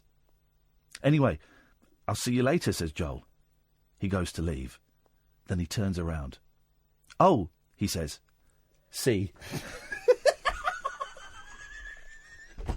that lovely? Isn't that a great story? I love Jon Ronson's little short pieces. There's a couple of books, his early books. I think one's called This Is What I Do. And there's another one of his short little pieces, and they're brilliant. That's in there. The one about him miming to a 14-year-old girl who's taking the piss out of the way he's eating. It looks like he's doing a blowjob sign. It's funny, man. It's so funny. I'll tweet that as well so you can read that, because it's a lovely, lovely piece. And actually, I haven't read that for a couple of years. I was reminded of it. And that is really the very similar conversation I'm having with my 8-year-old. Yeah, and I said you should make very one similar. up. Yeah, very similar. Susan's next. 0344 499 1000. This is Talk Radio. The Late Night Alternative with Iain Lee on Talk Radio. 0344 499 1000. Nice and relaxed on a Friday. So the show's kind of, the last few weeks have been a relaxed Friday kind of vibe. How's your weekend looking? You doing anything exciting this weekend, Boyley? Well, I'm still home alone tomorrow, and I've got 2 parties at virtually the same time in 2 different locations. Ooh, so I'm going to be herring around. Okay, well... at parties that I'm not invited to, by the way. For kids. Yeah. Well, it's someone who knows a lot about parties. It's Susan. Good evening, Susan. Good evening, Ian. Good evening, Catherine. Good evening, Catherine Susan. had a question for you. Catherine, what was the question? How was your day, Susan? And did you... No, that wasn't your question. No, I haven't been over there. No, it's been 5 days now. Catherine wants to know if it's Friday night, if it's pork night. No, it's not, because I've stayed away. I've told you. Wonderful. Okay. Yeah, good. Okay, and how's that mind trick going? It's working, obviously. Well, it is, but I haven't. No, it's okay. And I'm just getting... I just find it depressing. I'm trying to stay away. I am staying away, and I don't feel sexual to him anymore. I don't feel sexual to anybody. But I'm just hoping that I can keep it up. That's the thing, Catherine, you know? Yeah. It's going well so far. I want it to stay like this. Yeah, so just stay away from the electricity box. No, I haven't been there for ages. I haven't put a note in for ages. Well, then, you're winning. Everything's progress, right? You think? Yeah. I might put up a statistics chart on the back of the door and cross off every day that I managed to stay away, you know. Yes. But I've also hatched a plan, Catherine. Is Iain still there, or has he fallen asleep? He's here and he's listening intently. I'm having... Shut up. He's probably Shut up. fallen asleep. Shut up. Shut up. Actually, I'm having a very intense, important conversation with another radio... Shut up! Be quiet! Talking! I'm having a very intense conversation with another radio... Will you please? I'm having a very intense and important conversation with another radio station. Okay, all right. Okay. Well, I won't be a minute. Catherine, so I might put up a sort of chart and tick off every day that I manage to stay away. Do you know what I mean? Yeah. And it'll make me feel good. And you know, hopefully, I did stay away from him for 3 months at one point, and I just fell back into it. But no, I must think positive. Yeah. Don't think about 3 months. Don't think about a week. No. Just get through the day.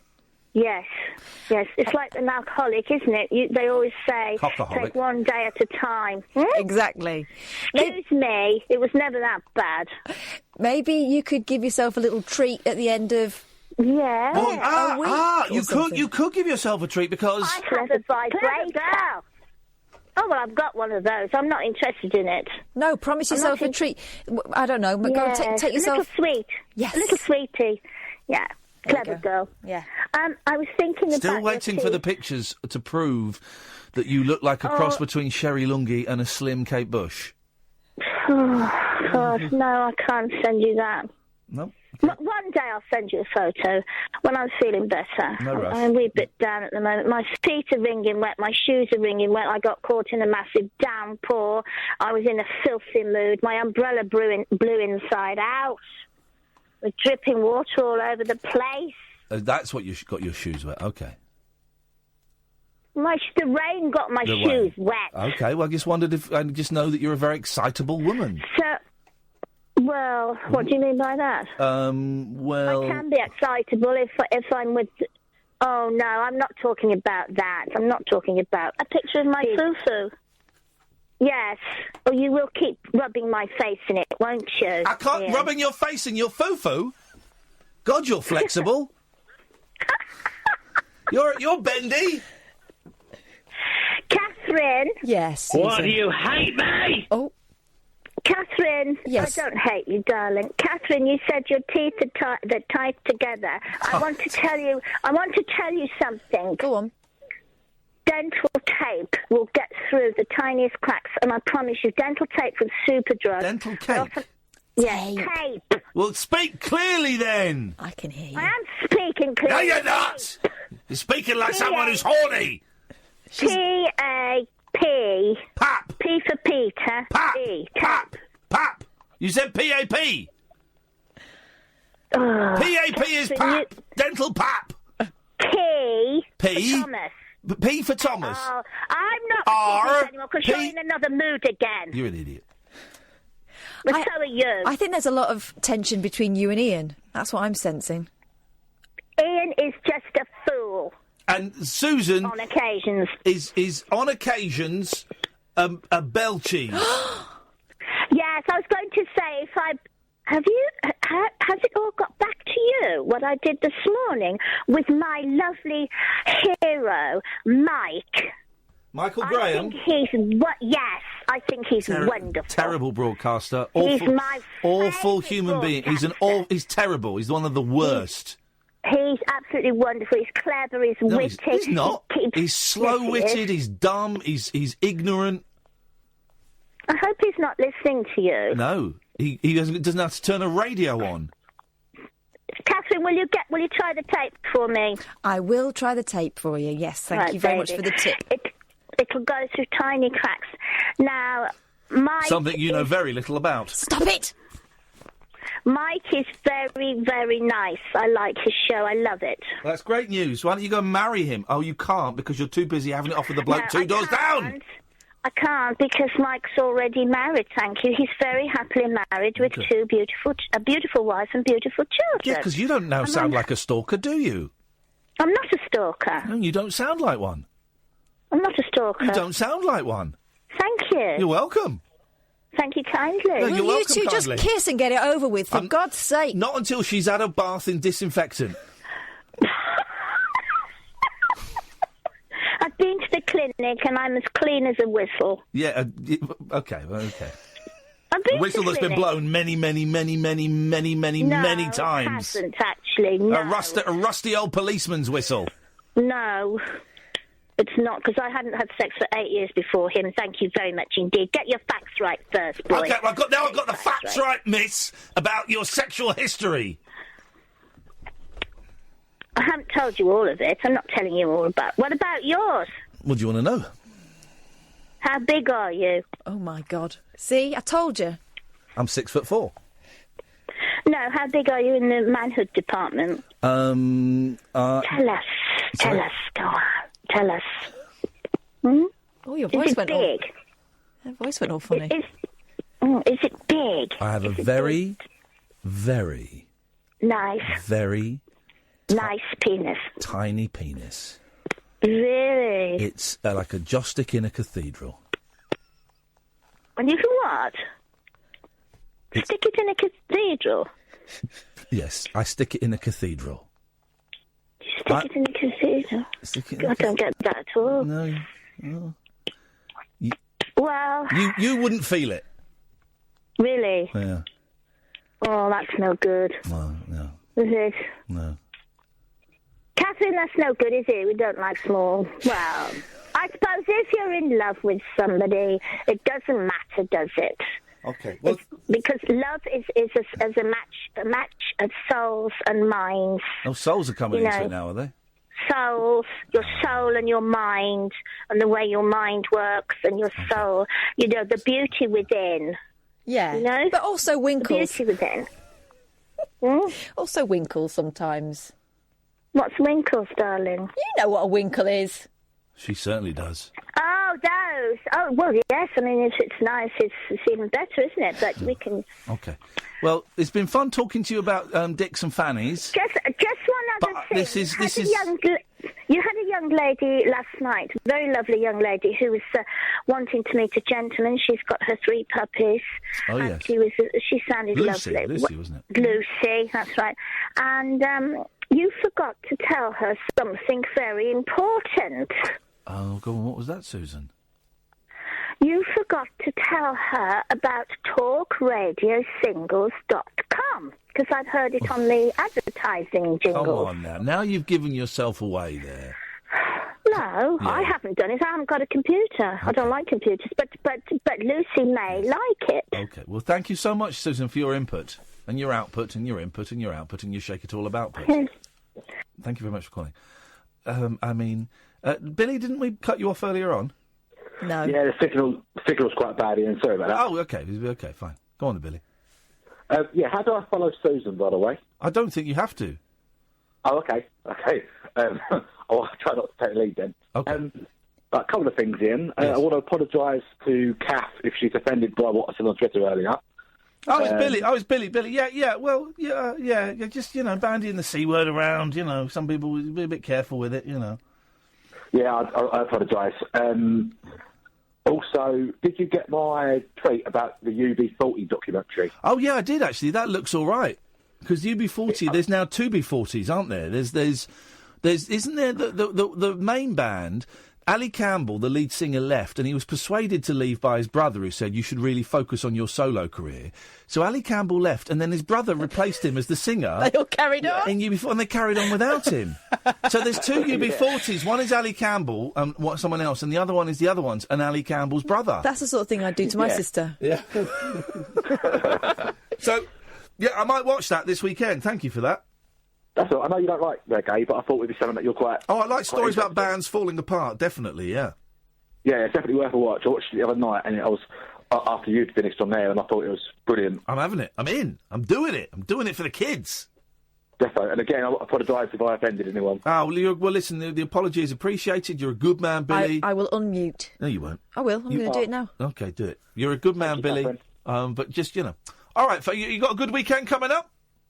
Yeah, I've got a week off work, so I'm going to have a few drinks and look forward to listening to you all week next week. So. Week off work. The joy. Have you been working today?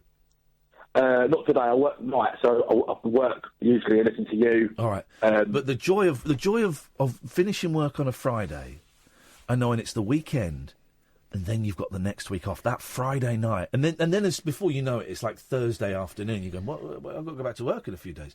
But that Friday night is one of the best, one of the best times of life when you've got the next week off. Definitely, Billy. Have a lovely time. Maybe we'll speak to you next week, man.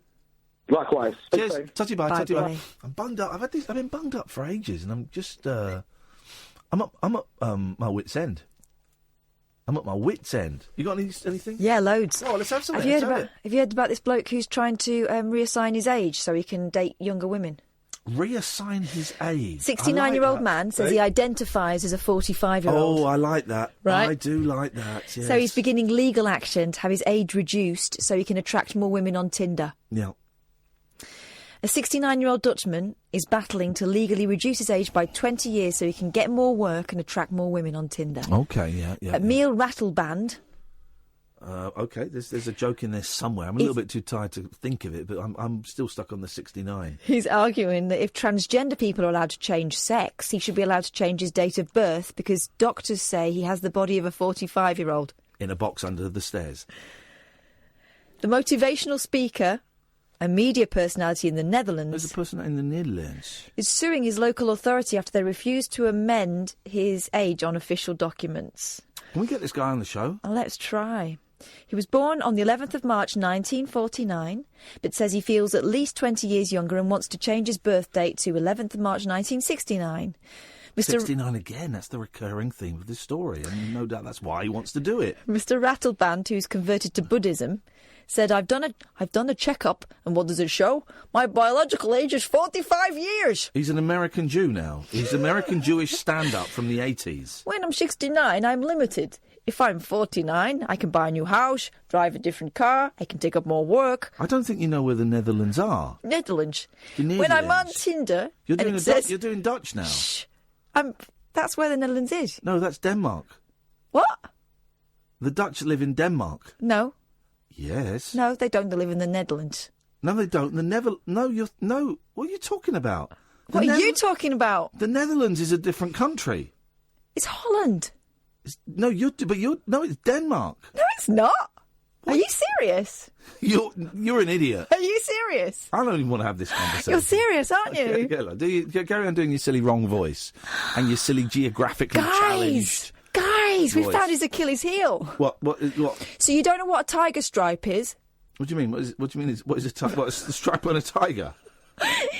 What do you mean it's a stripe on a tiger? Yes, I do. It's a stripe on a tiger. That when you look at animal prints, you have to say, I've never changed his spots. That's not a tiger. I cannot instantly spot the difference between a leopard and a tiger. I have to look at them. I know I can recognise the two, but then I have to go, I do have to say it out loud. I can't do it in my head. A leopard never changes its spots. That's a tiger. He does. You've seen me do it. You've seen me do it. To me. And... I'm going to get a tiger shirt just to check. And... The stripes, yeah, I look forward to that. I saw you doing the working out, Ben, with your eyes. I have to. I know what. Why don't you... I tell you what, Catherine, why don't you laugh at a crippled man in a wheelchair that can't walk as he tries to get up and then falls to the floor. And you just point and laugh. Don't say cripple anymore, mate. No, I meant a bloke from Cripplington. Anyway, in so the Dutch are from Denmark, are they? No... You're confusing me now with all these words. Tell you what we're going to do. We're going to take a break, OK? I found a great position to sit in now. I'm getting fat. Look at this. I've got the fat man. I've got the Mike Dick in.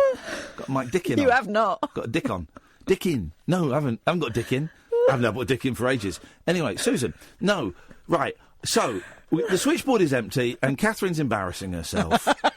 She's drunk like that mum and her daughter. 03444991000. This is the Late Night Alternative on Talk Radio. The Late Night Alternative with Iain Lee on Talk Radio. We have ways of making you talk. I wipe my dog's bums. I wipe my dog's bums. All right? I wipe my dog's bums. Oh.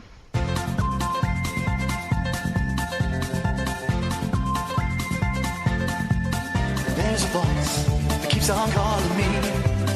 Down the road is where I'll always be. Every stop I make a new friend.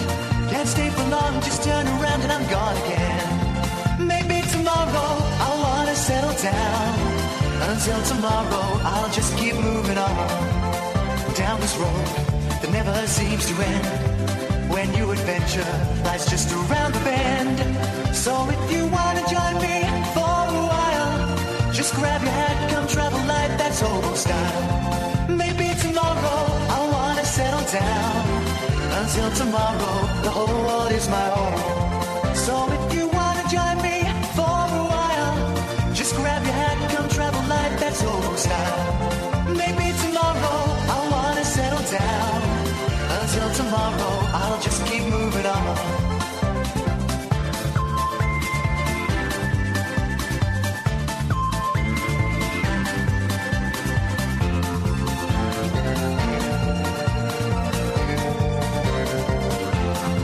Maybe tomorrow I'll wanna settle down.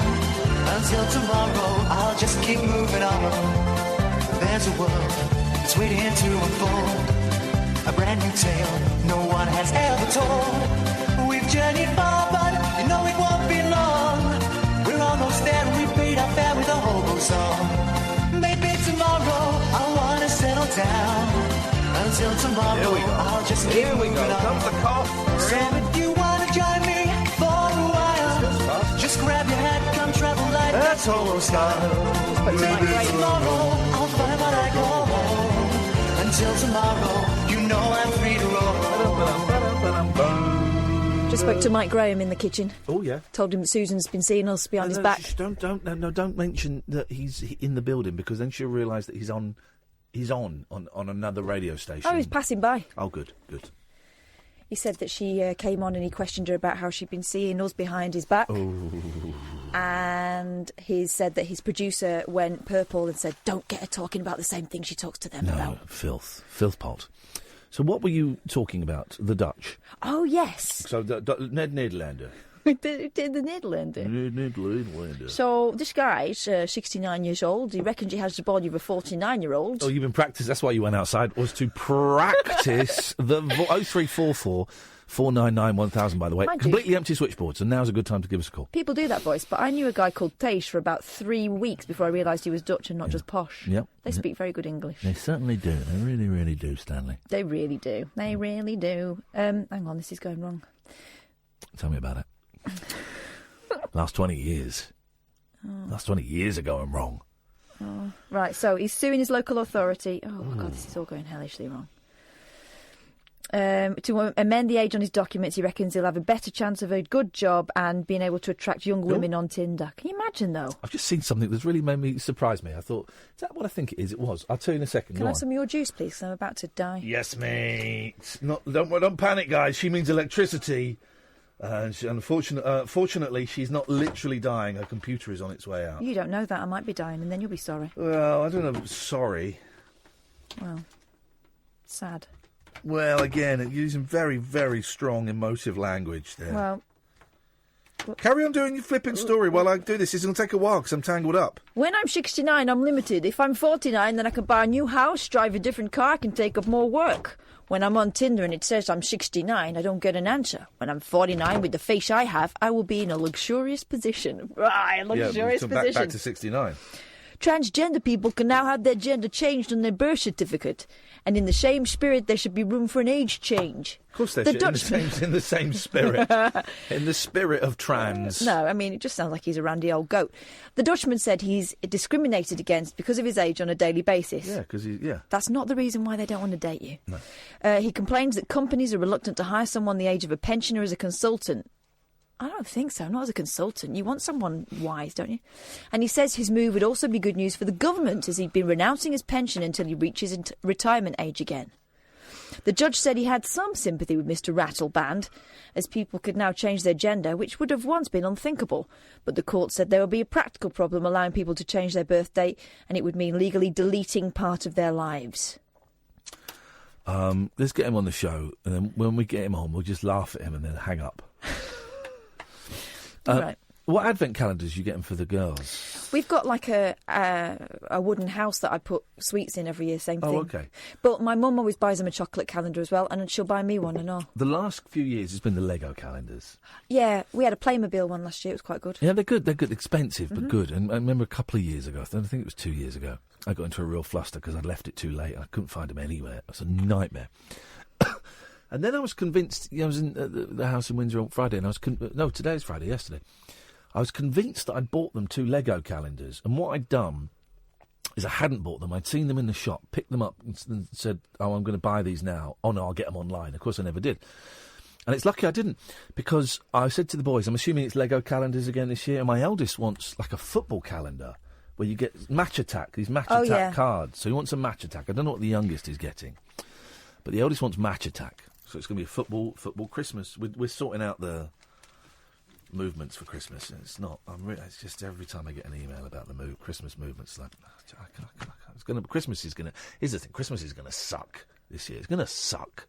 It's going to be a lousy, miserable Christmas, and Anyway, going to be a lot of PlayStation and a lot of PlayStation and a lot of tears.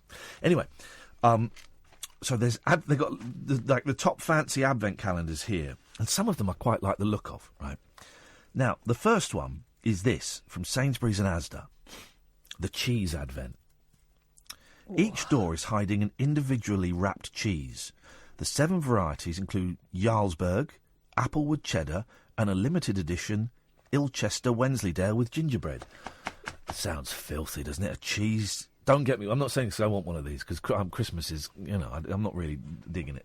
So I don't want to... But then I saw this and I was thinking, oh, they look like butt plugs. Oh, they are butt plugs. The best sex of your life sex toy advent calendar from Love Honey. I hear about Love Honey a lot. It's supposed to be a horny shop. £125. What? Not feeling the Christmas buzz yet? This should help. An array of vibrators, cuffs, blindfolds and other bedroom toys. There is a butt plug. Imagine opening an advent calendar and getting a butt plug. I can't think of worse. Well, at least Santa doesn't have to bring it. Very embarrassing for the old fella. The Protein Balls advent calendar, 12 quid. Treats for health freaks. 6 flavours of protein balls. Jeez. With 2 vegan options, wheat-free, gluten-free, high-fibre, yum. McVitie's Biscuit Advent Calendar. Pick up a festive penguin or a gold bar club and other favourites. There are 24 to enjoy. With a retro bag of iced gems for the finale. Dear God, the driest, most disgusting, crappy sweet ever. They were a disappointment when I used to get those as treats. Imagine going out your way to buy them. Oh, here we go. What's this? Here we go. Maybe we get this for Velvet. No, we won't, because I don't want anything, but... there's one for cats and dogs. There's a Play-Doh one. Then there's this. Listen to this. The PowerFix Profi Toolkit Advent Calendar, 20 quid. A calendar which builds into a complete bit set. Each door reveals a part of the chrome vanadium and the S2 steel kit. Sorry, can you rewind that? I don't understand. You can take wheels off of cars. Do you like that? No, of course I don't like it. Well, just wondering you'd want that. Well, blokes. Kind of blokes. Boring blokes. Geezer blokes. Yeah, boring blokes. That's like buying a woman a toaster for Christmas, isn't it? No. Or a pinny. You buy those things. You don't treat someone to them. That's rubbish. It's like someone buying me an iron for Christmas. What was your... Okay, what was your moving-in present for me? That I got you? Oh, my moving-in present for you was really thoughtful. You bought me a pot. Yeah, but not just a pot. What was inside the pot? I don't remember. There's a cookery pot for cookery. We should, Yeah, but I didn't wait for Christmas and go, here you go. Yeah, but I enjoy it. It's a But great what was gift. in it? The main present was inside the pot. Oh, you'd done a poo, isn't it? The recipe book. All right, okay, fine. A handwritten recipe book with all my favourites with in recipes stolen from other books, and also a lot of the time the measurements were missing. Yeah, you're right. I shouldn't have bothered. You didn't write down. You didn't write down the measurements. It just for this you need some beef, some eggs, some milk, some flour. No measurements. I'm guessing. I'm creating havoc. I'm like Norman Wisdom. It's a great gift.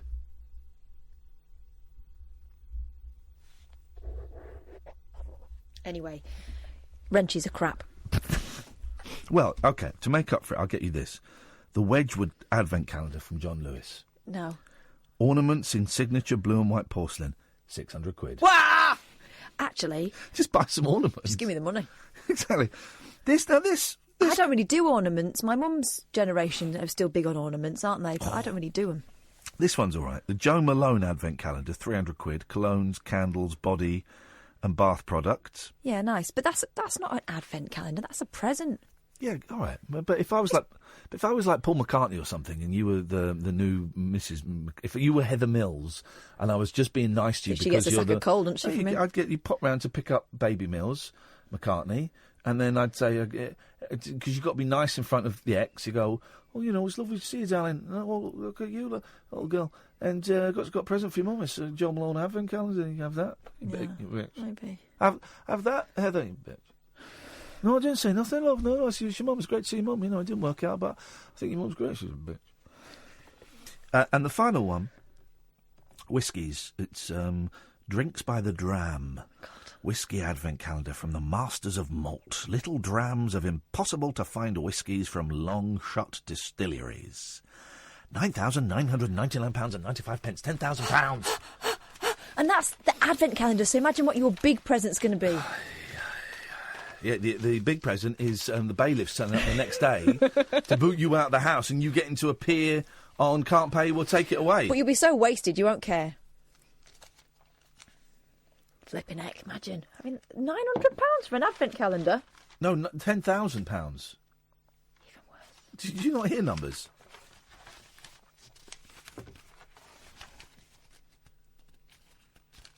Cheryl Cole's dropped one, hasn't she? Yes. I've not heard it. It's been a while. Should we have listened to it? Yeah.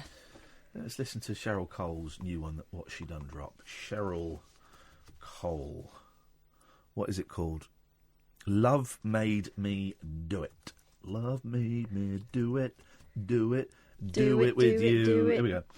Okay, there we go. It's an advert. We're not playing other people's adverts. It's not what we do. Here we go. I took the fast lane all of my life. I've been a bad girl, I've been a good wife. I don't seem to think. Oh, quite a few times. Huh? When I go in, I go in. Yes. Talking about straps. Falling hard like a million times. Yeah. On number 7 of my 9 lives. The ink on my skin. Tattoos. Is all the places I've been. No, it's not. Whoa! Whoa! Cheryl Cole! Flipping heck, man. I saw it coming from soccer. Why didn't you have your finger over the bottom? Because I was thinking it's one of those tricks. It's one of those tricks. She's saying sucker, so we all think she's going to say effer, but she won't. It's a trick. And then she said it. Wow. No, Cheryl. No. That's not clever. No. Childish. Very, very childish, Good young prank, lady. though. She's been playing the long game to get a swear on this show. Very, very childish, Cheryl. You let yourself down there, love. It's like that time when you slapped that black woman and you shouted racist things out as well. Those two incidents together. It was her, wasn't it? He said, worrying he got the wrong girls. Let me just check what the yes, actual... Yes, it was. I know exactly what she said as well. Yeah, it was her. We're on safe territory here, because I interviewed Girls Aloud shortly after that, and we weren't allowed to mention her beating up or her slapping a black lavatory attendant and using a very, very unpleasant... Yeah, we're Guilty of assault. Yeah, guilty, I know she was. And using very, very unpleasant racial language. Hang on. Guilty of assault, but cleared of a racist attack. OK, so the word that she used isn't racist, then? She was cleared of a racist attack, Okay. but guilty of assault. Okay. Assaulting a black toilet attendant. 0344 499 1000 is the telephone number. If you want to give us a call, this is the Late Night Alternative on Talk Radio. The Late Night Alternative with Iain Lee on Talk Radio. 0344 499 1000 is the telephone number if you want to give us a call. Slowing down the vibe here a little bit. What's all this Prince Charles stuff? Is the Queen... There's a book out. No, incorrect. Yeah. No? Yeah. Well, there might be, but that's not what it's all about. There's always a book out. There was a documentary last night. It was a documentary about Prince Charles. I think I've got the wrong... what paper was I looking at then? Hang on a minute. Hang on a minute. Why have I got page 9? And let's see, breasts. And I can't find breasts. Anyway, fine. So Facebook. I don't understand this gadget. So the story is different, but I don't know what the gadget is. Right? Facebook has admitted it could record short clips of customers using its new video chat device. So they've made a machine, right, that does it. The tech giant had vowed the product, known as Portal, will not collect any data from users. However, it says some short voice and video clips may now be temporarily stored in order to help experts spot glitches. Boring. Portal, a tablet with a 10-inch screen dedicated to video calls, costs between $150 and $260 in the US and is expected to arrive in Britain within months. Okay, all right. Because I was thinking, well, what's the point when if it's just Facebook video, you do it on your phone or you do it on the computer. But here's the point. It uses sophisticated... Well, no, this is silly. It uses sophisticated camera technology to follow users around the room and automatically pan and zoom while minimising background noise and enhancing the voice of callers. Facebook says the gadget is like having your own cinematographer and sound crew direct your personal video calls. But I like the fact that there's a call on me, video on me, if it's on the computer, and I can walk out of shot. Yeah. And I'll walk back in shot. That's what I like. I like that. Or if I'm on my phone, I'll take it with me if I want. Also, isn't it just polite to sit still when you're talking to someone? Facebook says the gadget is like having your own cinematographer and sound crew direct your personal video calls. Amazon has a similar device known as the Echo Show.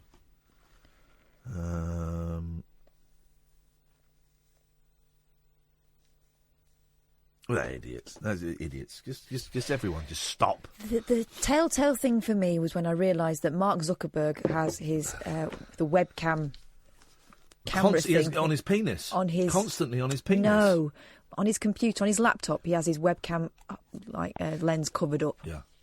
What does he know that we don't? Everything. Well, he knows that everyone's. What do you mean? What does he know that we don't? He knows that computer is not secure. Yeah. Well, computers are not secure. Also, what's he doing? Oh, what every guy does in front of a computer. At work? Checking his emails. eBay. Facebooking. YouTubing. He's doing all these things. YouTubing? Good evening, Nigel. Oh, good evening, Ian. How are you? You don't really care. I do? No, you don't. Oh, blimey.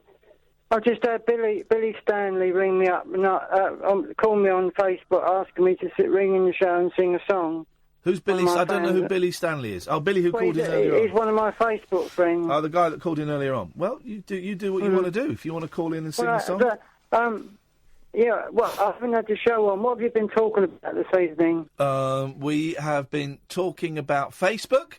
We have been talking about Deadpool. We've been talking about a fake band. The film Deadpool? Yeah. Oh, yeah, it's a good film with Clint Eastwood. Yeah. A different Deadpool. But, yeah, Point taken. It's quite an old film, and it must be 30 years old. Yes. Yeah. Yes. Great film, isn't it? I've not seen that one. Haven't seen it? No. Oh, is there a new one they brought out? There is a new one. There's like a comedy one, the comedy violence one. Oh, I see. Okay. Yeah. I put Air Force One. You know the film with I remember Air Force One. I remember watching Air Force One and thinking this is... No, they made the film Air Force One with the aeroplane. It's a mock-up aeroplane, of course, the Harrison Ford one. Oh, I remember that. Yeah. With his daughter that's threatened to be killed in it, and that. It's a great fit. He's a great actor, isn't he, Harrison Ford? He's quite good. I would say he's a little bit wooden. Yeah, but I think he put it over well as the president. He's a little bit him in everything, isn't he? Yeah. You're always watching Harrison Ford as Harrison Ford. Yeah. I am. Yeah, I love his film. Oh, you're literally always watching Harrison Ford. I rang you, Ian. I rang you because I was so depressed. I was going to call you anyway, not that other person, Billy. Hello, Billy. Anyway, hello, Billy. Nice for you to be my fan on Facebook. I felt very depressed about. I've done one good thing. I planted some 2 rose bushes in the dark earlier. Is November a good time? I don't know. Is November a good time to plant rose bushes? Well, they'll eventually come up when the weather's right, won't they? Fingers crossed. I don't know anything about gardening. I would have assumed spring would be better, but what do I know? But anyway, they should bloom. The buds are not blooming yet, so they should bloom when the weather's right. So I've never planted before, but I did it quite well, actually. Good for you. Well done. Yeah, and it's 2 rose bushes in tribute to my mum. I did. Did she like roses? She did. She loved flowers, yeah. I'm going to get all the garden fixed as if she was here. So I'm going to have a nice big garden. Beautiful. Yeah, she wouldn't want me to let the garden go anyway. No, exactly. So, and it's apparently it's very it's good for your soul to garden. I felt quite pleased after I did it, actually. Good for you. There you go. Well, Brilliant. it's a very optimistic thing to do, Nigel. You're planning for the future, even if it's in a small way, and you know things are going to be better when it starts to bloom. Yeah. Before I do my song, a cappella, of course, because it's rather late and I don't want to make too much noise. It's possible. Well, I will be on TV quite soon. I'm lucky, but I met someone today on one of my local TV stations. Oh, fantastic! What's that going to be? Yeah, they're going to let me drum or sing. Probably the drumming, because I said I do tribute drumming to like Buddy Rich stuff. Yeah. So I explained it all. I rang the producer of the TV show. Is that KTM TV? I don't know KTM. No. Local. Oh, we're losing you, Nigel. We're losing you. Yeah, the Kent radio TV station. Okay, all right. And, so, what you got for us tonight, Nigel? You going to sing for us or what? They have music on the orders, different guitarish and things. Oh, Nigel, you're breaking up, dude. I'll change ears. Is that better? It's not your ears that's doing it. Hang on. Yeah. Hang on. Is that clear, huh? Hello? Hello? Is that better? That's better, yes. I'm by the window now. Perfect. Are you going to sing for us, Nigel? What we got tonight? We got awful storm tonight, didn't we? Yep. Outside. I don't know. I'll do Nigel's time for you then. Here we go. Beautiful. This is it. Well, it's a short song anyway. Yes. I'll do a short version of it. Don't want to bore you. Well, you said that 3 minutes ago. I can get on TV, isn't it? If getting on TV is important to you, then I guess so. Yes. Yeah, it is. Yeah, and I want people to see me drumming live and maybe a song as well. Okay. Right. Okay. Tuning in, calling up, talking to the nation, sing a song, melody for your adoration. Late night phone-ins, I'm keeping you awake. It's our time to shine. Up all night, it's entertainment time. It's our time to sing another line. Whoa, it's Nigel's time. Clouds are gone, sun is up on your horizon. Safe at home, back on the phone to my radio station. Late night phone-ins, I'm keeping you awake. It's our time to shine. Up all night, it's entertainment time. Oh, God, it's our time to sing another line. Oh, it's Nigel time. Thanks, Nigel. It's all right, wasn't it? Let's go to Gemma. Good evening, Gemma. Hello. Hello, Gemma. How are you? Tired after that. I bet you are. Oh, man, it's just sucked the juice. Nigel just sucked the juice out of me. Oh, don't say that. You'll ruin his self-esteem. I don't care. That's not my responsibility. And he doesn't listen to the. No, fair enough. And he doesn't listen to the show anyway, so we can say anything we want now. Oh my God! No, Nor do I. It's my first time ever. Wowzers! Hey, Gemma's in. Gemma's in the house. Is it really? Hang on. Who's that in the background? I am here. Who's that in the I'm background? the house. Who's that in the background? I'm definitely in the house. Who's that in the background? How? Well, I say I'm in a house. I'm in a kind of house. Okay. Well, what does that mean? Crack den. It's warm, and there's a snake in it, which is not my bag. Okay. But are you there of your own free will? Well, half of the walls are decorated, and the other half aren't. Right. Which is fine, you know. I'm in a comfy chair. I've got a cigarette in my hand. It's probably not what you're supposed to say on radio, but I don't care. I'm all right. You can't say the F word, though, Gemma. So, those in there. Let's go to the trail. The Late Night Alternative with Iain Lee on Talk Radio. We'll get you talking. Oh, it's just, you know, this job would be great if we didn't have to deal with people. That's the only downside of doing this, is you get idiots like that.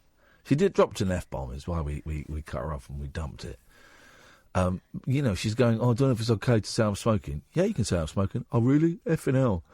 Obviously, that is not all right. Obviously, that is not all right, Yeah. Gemma. But thanks for your call. Try again when you're not so stoned or drunk. And maybe a little bit less relaxed. Try then. And definitely a lot less sweary. Lot less sweary. Come on. Why do you... I tell you what always strikes me as odd. This is what we'll do for the last half hour. There was this thing I saw online the other day, and I didn't read it in detail because I wanted the person who'd written it to come on. They were busy. There was podcast bingo, and it was cliches in podcasts, right? Yeah. So the two that I remember, and then we're going to do it for radio, right? The two I remember, and this is true of podcasts, is someone saying very early on, "Am I allowed to swear on this?" There's that. Yeah. And the other one was two white middle-aged blokes talking about pop culture. Yes. I'm making a podcast like that. So I was like, yeah. But I can't remember any of the others. But I thought, I know one. I thought we could do it. Let's do it for radio. Okay. Let's do it for radio shows. So this is podcast. This is radio show bingo. 0344. Don't bother tweeting it because I'm not looking at the tweets anymore. If you want to do it, you got to call in. Okay. 0344 499 1000. So we'll trade them off and see if anyone wants to join it. So first one is. A caller phoning up and saying their name instead of the radio host. So I'll go, all right, hello, Steve, and they'll go, yeah, hello, Steve. No, hang on, hello, Ian. You know that. Yeah. The caller saying their own name at the start of the call. Go on. Here's one. First time caller, long time listener. I love that. But that's become a thing now, hasn't it? People know that they're doing that, don't they? I don't know whether they do. Okay. Okay. As I said earlier to your researcher who answered the call. Yeah. There we go. That's one. That's a really good one. I got a good one. I got 0344 499 1000 radio cliche bingo. If you want. Oh, I know. So the presenter's just listening while the caller is talking, and the presenter is doing that respectful thing of not making a noise when they're listening, and the caller has to say, "Am I still on?" Yeah, I'm listening. Okay, caller is talking about... Yeah, James has got a good one. Forgive me, I'm a bit nervous. Go gentle on me. Okay, I've got one. So the caller is talking about a supermarket. I don't know if I'm allowed to mention the name of the supermarket on here. Yeah. Yeah, of course you are. Why would you... Tell Gemma she's welcome back on, but Warner. Yeah, so that one that you just mentioned goes hand in hand with the other... whatever the name of the product are available. Yeah, oh God, the presenters do that. I think they do it as a joke now, but it's just so tedious. Hang on a second, it's my go. Hang on a second.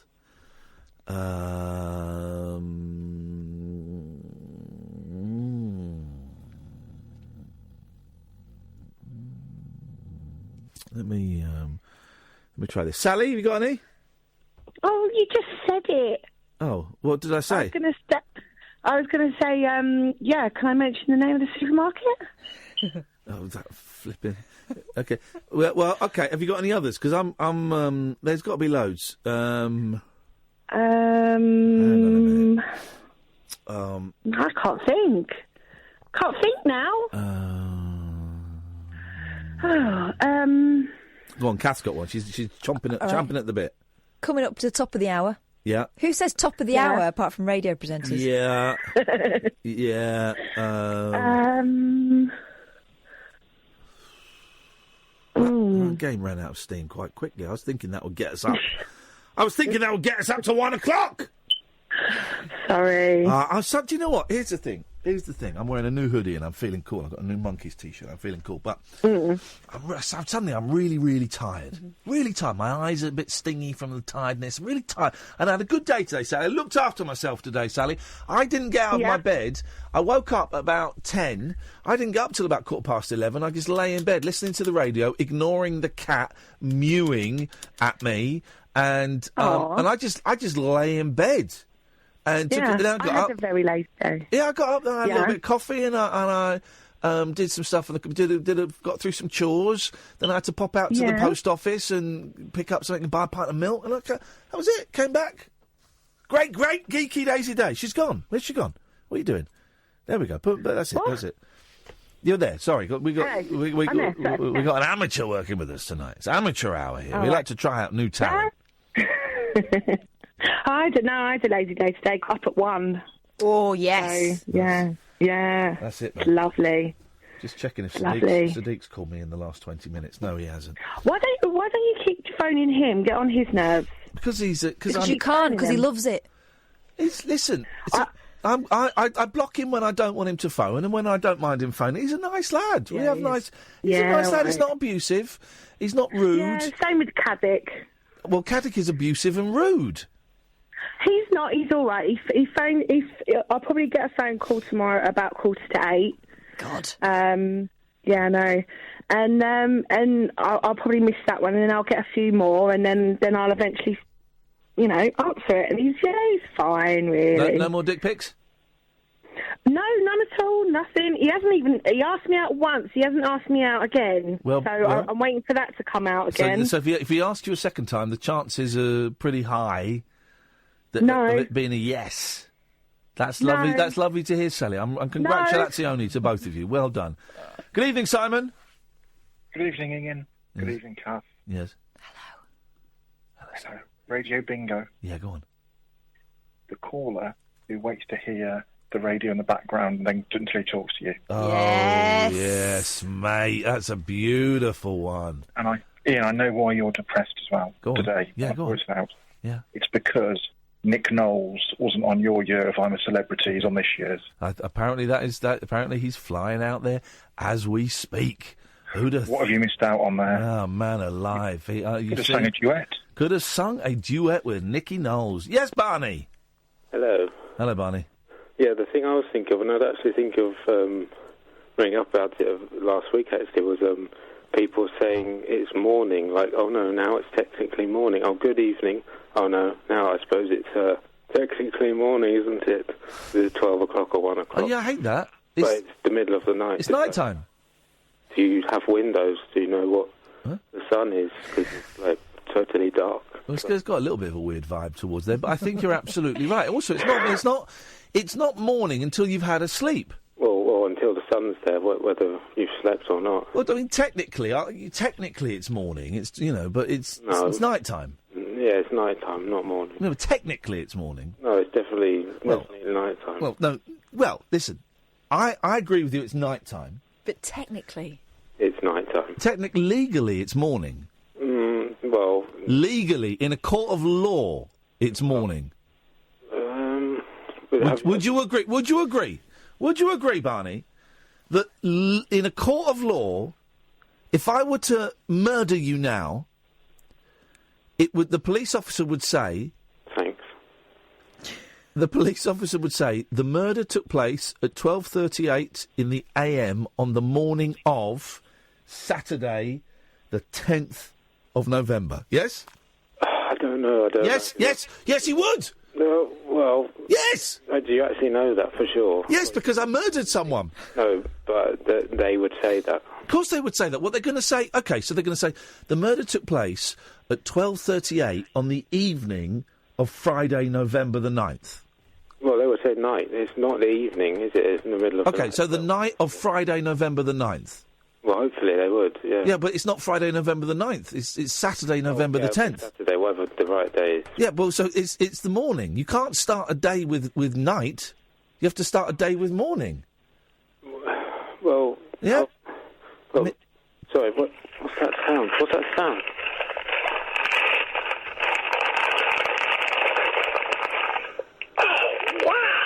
Oh my God! Look, Ian. Look, it's a famous Martin. It's Aston Martin. Oh my days! Wow. He did the old switcheroo.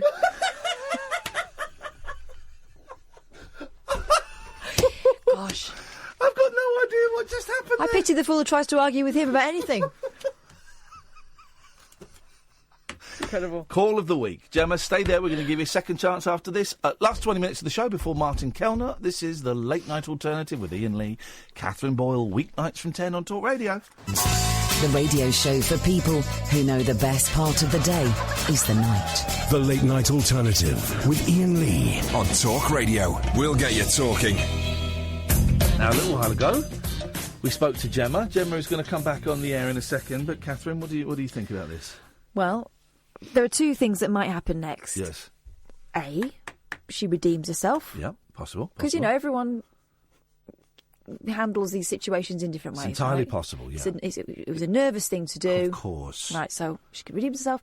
Or B, she digs a bigger hole. I think that's going to be the one. Let's see where we go. We're all hovering over your dump button as well, James. This could be a double whammy. Good evening, Gemma.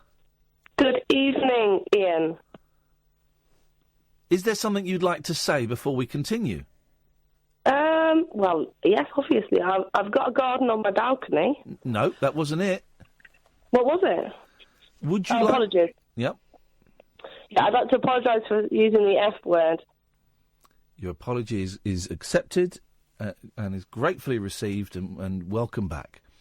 You've got a garden on your balcony. Is that a euphemism?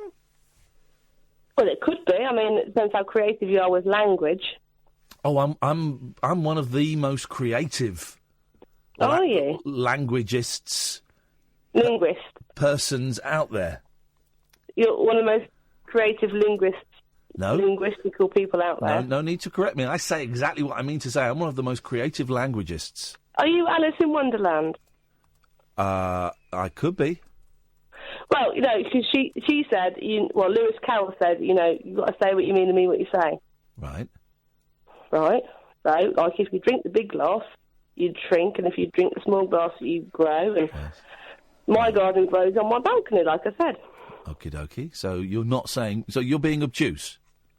I think so. Well, I might be acute. Depends on the angle. It's definitely obtuse. There ain't Is nothing it? cute about you. So, thanks. You're very welcome. So, I mean, what are we doing here? What is this? What is this? Well, what we're doing here is that I've met a man, and he listens to this radio station that I've never, ever heard of every day. And he thought it would be rather nice if I rang you, God knows what the right language is at that point. Oh, God, I'm losing the will to live. And to make his dreams come true, if you know what I'm saying. OK, well, has it worked? I think so, yeah. He's got some kind of headphone contraption to the radio listening in. Dude, I think you can do better. What's that? I can play the violin. Can you? Yeah, I can, actually. Can you really? What grade have you got? 8. Really? Yeah. What did you get out of 150? Oh, by that point, I'd kind of lost interest, so I got, it was only like 136, I think, something like that. Pretty good, that's a distinction. I wasn't that bothered at the time, so I didn't really pull out all the stops. Well, that's an organ you're talking about now. Okay. There aren't no stops on the violin. Oh, Jesus, it's stops like... on an organ. Okay. Well, thanks so much for your second call, Gemma. That's okay. I mean, my third call will be even better. I don't think it's going to happen. B. I really hate talking to drunk people. I really hate. There is nothing more tedious than having a conversation with a drunk person because they think they're being funny or clever or both. And everybody knows they're being dumb. And you just can't get... I cannot... Listen, I can weave gold out of pretty much nothing. You know, me and Kath go and do the live shows... By the way, week's time we're going to be in Bath. We go and do the live shows. We got nothing, and we do like 2.5 hour shows sometimes from nothing, right? And we can weave gold out of that. But sometimes there are calls where it's like trying to make gold out of coal. You just can't do anything with it. Because there's nowhere to go. What makes it difficult is when you're not actually speaking to someone who's having a conversation back. Yeah. Do you know what I mean? There needs to be a little connection there so you can play. If you're throwing the ball to someone who keeps dropping it. Play away, why? Play away, away, away, away, away, away, away, away, away, away, away. Yes. Streaming video games with Scott Balcony, the Mayor of Uxbridge, tomorrow night. Around about 8 or 9 o'clock. Not quite sure what time. We're going to be playing Fortnite. Probably getting addicted to it. They're probably crapping our pants. Yeah. Peeing our pants. I'm going to wear a nappy. Because I'm going to be addicted to it. I'm going to be playing it probably for maybe 2.5 hours straight. Swearing at your mums. Swearing at my mums. And probably dying as a direct result. It's all going to be streamed on twitch.tv/Iain Lee. And I've got graphics now. So if people follow me, a graphic comes up and they hear... Why do you hate me? And if people subscribe... A graphic comes up and they get... A picture of my fufu. They don't get an actual picture of the fufu. They get that little noise pops up. If they subscribe, it's great. So it took me hours to work out how to do it today. Do you know what? It made me think this has been a special week because both of those happened on the same night. Yeah, they did, didn't they? Classic night. Wonderful night of radio intrigue. And you remember where you were on those nights? Yeah, I was here. We were at work. Yeah, I was here. I was doing this. It's like, do you remember where you were when you heard the Twin Towers? Yeah, I was watching telly. You know, it was just in front of a telly. Actually, I was in front of a telly, but it was in a telly in an office in Kensington because it was the first day of writing for a TV show hosted by Joe Cornish of Adam and Joe. Oh. And I walked in after the first plane had hit, and I didn't really know what was going on. And I'll be honest, I wasn't that bothered. It's like, oh, okay. Well, nothing like that had ever happened before, so... But I know that Nick Frost, who was on the show as well, was fascinated by it, and he kept coming in and talking about... He would go out and watch it, and then come back into the writing room, and then just talk about weaponry. He knows a lot about weapons. Wow. Lauren Laverne was there, so you wouldn't have liked it. One day we'll meet and we'll get on all right. One day you'll meet and you'll... It's getting very hot. Have you got another story for us? Yeah, go on then. Let's have it. Okay. Have it. The last... boily story for tonight. I'll tell you what we'll do. If anyone rings in, we'll take calls straight to air for the next 10 minutes. Straight to air. If anyone wants to call in, if you want to do a quick one, you want to do a hit and run, as soon as I see it, I'll put you through. You'll be on the air. You can interrupt Kath's story. You can do your piece and you can go. Okay? So 0344 499 1000. What do people like looking at online? Kittens? Cute babies? Fannies? Hedgehogs. Bum holes. Yeah, OK, that as well. But also... winkles. People losing weight, the old before and after. Oh, yeah, that's it. Yeah. OK. I have a vibrator. All right, we'll talk about that in a minute, my love. A pensioner who's been documenting his weight loss journey has become an unlikely Instagram star after a woman gave him a shout-out on Twitter, calling his feed the cutest thing I've ever seen. David Cookson from Lancashire launched his page on September the 26th, explaining that 2 stones of weight he'd already lost had crept back on and he wanted to lose it again. With some encouragement from his daughters, the 85-year-old decided to keep track, and thanks to a shout-out from Twitter... Yes, Twitter. He's amassed more than 40,000 followers overnight. That's quite good for Instagram, isn't it? Is it Twitter or Instagram? Insta. OK. Realising his newfound... Is that me banging that? Yeah. But with what? Your boob. OK, fine, sorry. Go on. Realising his newfound viral fame, David posted a thank you saying he told all of his friends at Slimming World. The News added, I'm blowing away. That's how he did it. I'm blown away by all the positivity and such kind words. Thank you all so much. And there he is having a slimline dinner. He's still quite fat. Well, yeah, he's losing weight. Right, but then he's eating. You've got to start out fat if you're going to get thin. But then there's a picture of him eating. Yeah, but he's... Oh, yeah. Gosh. A tasty-looking roulade with strawberries and cream. Can you eat that? Turns out. I don't think that guy... I don't believe that guy's story. It doesn't really matter, does it? It's kind of funny if he doesn't lose weight. Bobby's asking, what's wrong with Iain tonight? And I've gone, and he says, you seem tired. Yeah, I'm tired. I said about 10 minutes ago, 15 minutes. I'm tired, man. Friday night, man. Gotta get home. Gotta catch some Z's. Then I got a morning with the boys. And I'm gonna go home, and then I'm gonna sleep. Do you know what I'm gonna do? I'm gonna order an Indian tomorrow night. Are you? Yes, I am. Decadence. Now I'm going to order an Indian from the very nice curry house just round the corner. I wonder if they'll give you free gifts again. They gave me a bottle of beer and a rose for my lady partner. I could have been a homosexual for all they know. Everyone likes roses. I don't, actually. I think they're the crappiest of all flowers. No, carnations are the crappiest. No, carnations are beautiful. No, carnations are dry. I like the milk you get from them. I cried when I got given a bunch of carnations once. They're the flower of death. Aren't they? They're the flower of the 70s. A lot of people used to use them, like red ones, as buttonholes, didn't they, in the 70s? Yeah. I might start wearing buttonholes again. Next week, there's a buttonhole every single day. Oh, really? I won't wear my hoodie. I got a new hoodie for the first time. How are you feeling in that? Yeah, I'm feeling rogue. Fly. Feeling rogue. Oh. Feeling tenacious. I'm feeling teenagerish. Are you being that Dutchman again? Is that the end of the story? A man goes on a diet and doesn't lose much weight, then he's pictured eating food. And the young ladies think he's the cutest thing No, they ever. don't. Yeah, when they I'm do. old, right, I do not want young dolly birds coming up to me. Oh, Mr. Lee, I bet you were a one in your day. No, get stuffed. Is the response they'll get. Get stuffed. Either ask me out as an old 85-year-old man, or pee off. Don't patronise me. Oh, Mr. Lee, I bet you had the girls chasing. I say, I bet you had the girls chasing you in your day.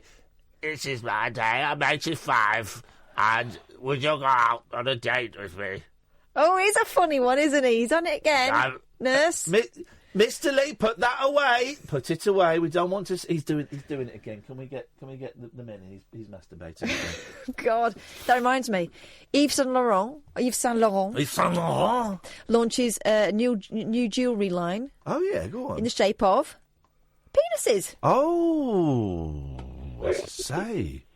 People are going nuts for them. Yeah. You need deep pockets to be able to buy them, and you might not want to wear them round to your nans for Sunday lunch, but penis earrings are here. Would you reckon penis earrings, caller? Oh, penis earrings? Why? There we go, you see. It's just Gemma, of course. That's our new drunk friend. Go to bed, sleepy eyes. Lily's from the flower of death. You can get a necklace to match. Okay. It's brass. Okay. I'm going to do this. I might. Yeah. I just wanted to really apologise. Do you know what? I think just forget it. Just forget it. Your continued All right, your continued abuse is not healthy for us, and it's not healthy for you. So I wish you the best of luck in your journey. We've given you more chances than most would. Good luck, seriously, but I think just forget it. All right, Ian, thank you. No worries. You'll get there. You'll get there. You'll get there at some point, but it's not. It doesn't involve us.